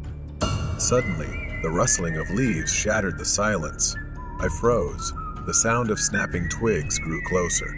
I slowly turned around. The flashlight shook in my trembling hands, illuminating a figure perched on a branch, whistling. It was him. He looked just like before, his white clothes smeared with dirt and something darker dried blood. His black wig was still a tangled mess. He just sat there, staring, holding the machete. The clown tilted his head, his smile twisting even more as he jumped down effortlessly, walking slowly, deliberately toward me. he said, "Welcome back." I was so angry I almost cried, yelling that I knew what he had done to John. The clown's smile faded, replaced by a fake look of pity. "You don't understand," he whispered. "I didn't kill him. He chose it." I shook my head, backing away. His words. When I ran, I remembered seeing John hesitate, standing still. He didn't seem scared, more like mesmerized. And what he said before we ran into the woods, he looks sad, doesn't he? I snapped back to reality as the clown got closer, saying that when it was my turn, I'd understand. His words hit me like a punch. I stumbled backward, tripping over a fallen branch. The flashlight slipped from my hand, flickering as it rolled across the ground. Darkness enveloped me, and I reached to grab it, but the clown's footsteps were closer now. I looked up and saw him towering over me, raising the machete. I pulled the pepper spray from my pocket and sprayed it. He staggered for a moment. But then I heard a voice that sounded like John's. "Alex, you need to leave." I don't know how. I didn't look back at the clown. I just ran. His laughter echoed behind me. Suddenly, I was standing in my backyard, alone. The forest was quiet now, the house dark and still. I rushed inside and called the police, convinced he was still out there. When the police arrived this time, he was there. They found him crouched near the lake, clutching the machete. His clothes were soaked in blood and dirt. He didn't resist when they approached. Later, they interrogated him for hours. The clown believed he was chosen to lead people to the other side. The police dismissed it as the ramblings of a madman. But even then, I knew something darker was at play. Ghosts at the theater. Jane was a beautiful woman. She often filmed famous or mysterious locations with her crew, doing whatever it took to gain fame. Today, Jane was standing in the bathroom of the Birdcage Theater, also known as the Birdcage Theater in Arizona, which was now out of operation. Surrounded by whispers about the past, she looked in the mirror and applied lipstick with excitement welling up inside her. Hundreds of thousands of followers are waiting for her latest video, and she plans to take them on a dramatic journey about the haunted history of this famous theater. It is famous for its cruel history of violence and death. As she leaned closer to the mirror, something blurred at the edge of her vision. An indistinct shape hovered behind her. Startled, she screamed and quickly turned back to look. That surprise was from her boyfriend, Ken. He responded with an amused and teasing attitude. She started complaining about him scaring her. But after the laughter and teasing, she still felt something truly behind her, making her think about the curses that haunted this place. Ken set up the phone, urging her to start recording, and Jane was ready to begin. Through her journeys exploring haunted houses and places, she had built an online persona as someone who delved into the paranormal. Sharing such stories made her following grow continuously. Her sixth sense leads her to supernatural encounters. She begins to tell the dark, mysterious stories behind this Birdcage Theater. She started passing places like bars and old tables that made her feel a dark energy around her. Jane shivered and continued, recounting stories of gunfights and dreams. Broken ended life here. Suddenly, the piano in the corner played a faint, haunting melody. It was only a few notes, but they seemed to echo endlessly. Jane kept her camera steady, moving toward the staircase. As she climbed the stairs, she suddenly felt like she heard the mournful cry of someone, seemingly a woman. She carefully looked around. There was no one else, or any changes. She started to turn to ask Ken, but it seemed like no one heard that except me. Finally, she reached the theater's dressing room. The room was dark, with faded, peeling wallpaper at the corners. Jane felt a sharp, terrible pain in her heart as she stepped inside. She started sitting against the wall, trying to breathe. Ken worriedly told her to stop, but she was stubborn and determined to have footage at this place. Jane begins to recall the tragic gossip story of Margarita, a dancer and aspiring actress. She is in her prime. She was murdered by her own colleague in this very room. She was stabbed through the heart with a high heel by someone envious of her success. It was said that her spirit haunted the room, seeking revenge or even a way to live again. Despite the lingering pain, Jane was intrigued. She was a bit scared, but couldn't ignore Margarita's ghost story. It would complete her video perfectly. She returned to the bathroom to prepare. When she stood in front of the mirror, something was different. Jane leaned closer, squinting into the darkness. That's when she actually saw something. A ghostly figure stood behind me, his face pale and painted, his eyes sunken and dark. She wore an old dress, her expression a distorted mixture of longing and anger. I feel like maybe it's Margarita. She quickly raised her phone to record a video. The pain returned, piercing her chest like a blade, but Jane persisted in capturing her reflection on the glass. After a while, Ken didn't see Jane anywhere. Worried, he went to check near the restroom. The door was wide open, and he saw Jane acting very strangely. He was shocked to see Jane standing in front of the mirror, talking to herself, and he asked if she was okay. She slowly turned to look at Ken from head to toe and said, "Who are you?" Her words sounded strange, foreign. Her eyes widened in confusion. He chuckled awkwardly, thinking I was pulling one of my usual dark jokes. Clearly, there was some truth being overlooked. Ken led that girl out of the theater, unaware that his real girlfriend was trapped in the mirror, freeing a vengeful spirit. Jane was bound to this place with no escape. She screamed, but her voice was swallowed by the darkness. Unheard, she felt the weight of centuries pressing down on her. She was trapped. Perhaps she had been possessed when Jane started filming Margarita. Margarita had stolen Jane's life and identity, and now she was out in the world, free to pursue the fame that had been taken from her long ago. In the days that followed, Jane's social media was filled with increasingly strange and terrifying posts. Her followers loved the change, but no one knew they weren't following Jane, they were following Margarita, who was dead and now replacing Jane. Reflection in the mirror. It was an August summer, the season where the days were long and the nights seemed endless. I was lying down watching TV, enjoying a relaxing day off. I have a friend named Leo. One day, Leo brought home something strange, a book titled How to See Spirits. He had stolen it from his grandmother.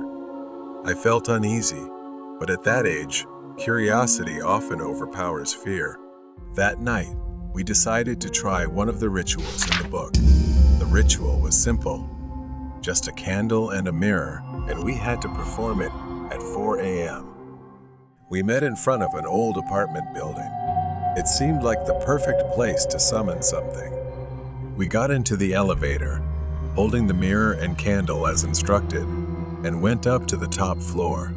Once we reached the top, we lit the candle and held the mirror to the side, careful not to look directly into it. We stood in the dark, waiting, our eyes fixed on the faint reflection in the mirror. At exactly 4:44, Leo whispered, "There's nothing here," and for a moment, I thought he was right. But then, the candle went out. Darkness swallowed us.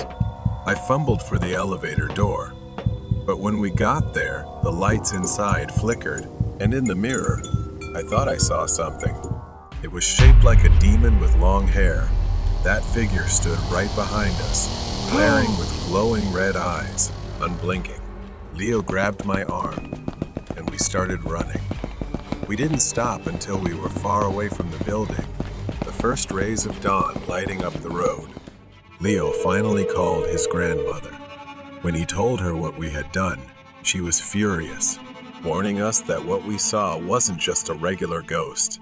It was something much more dangerous. If we weren't careful, we could lose our lives. There was a way to stop it.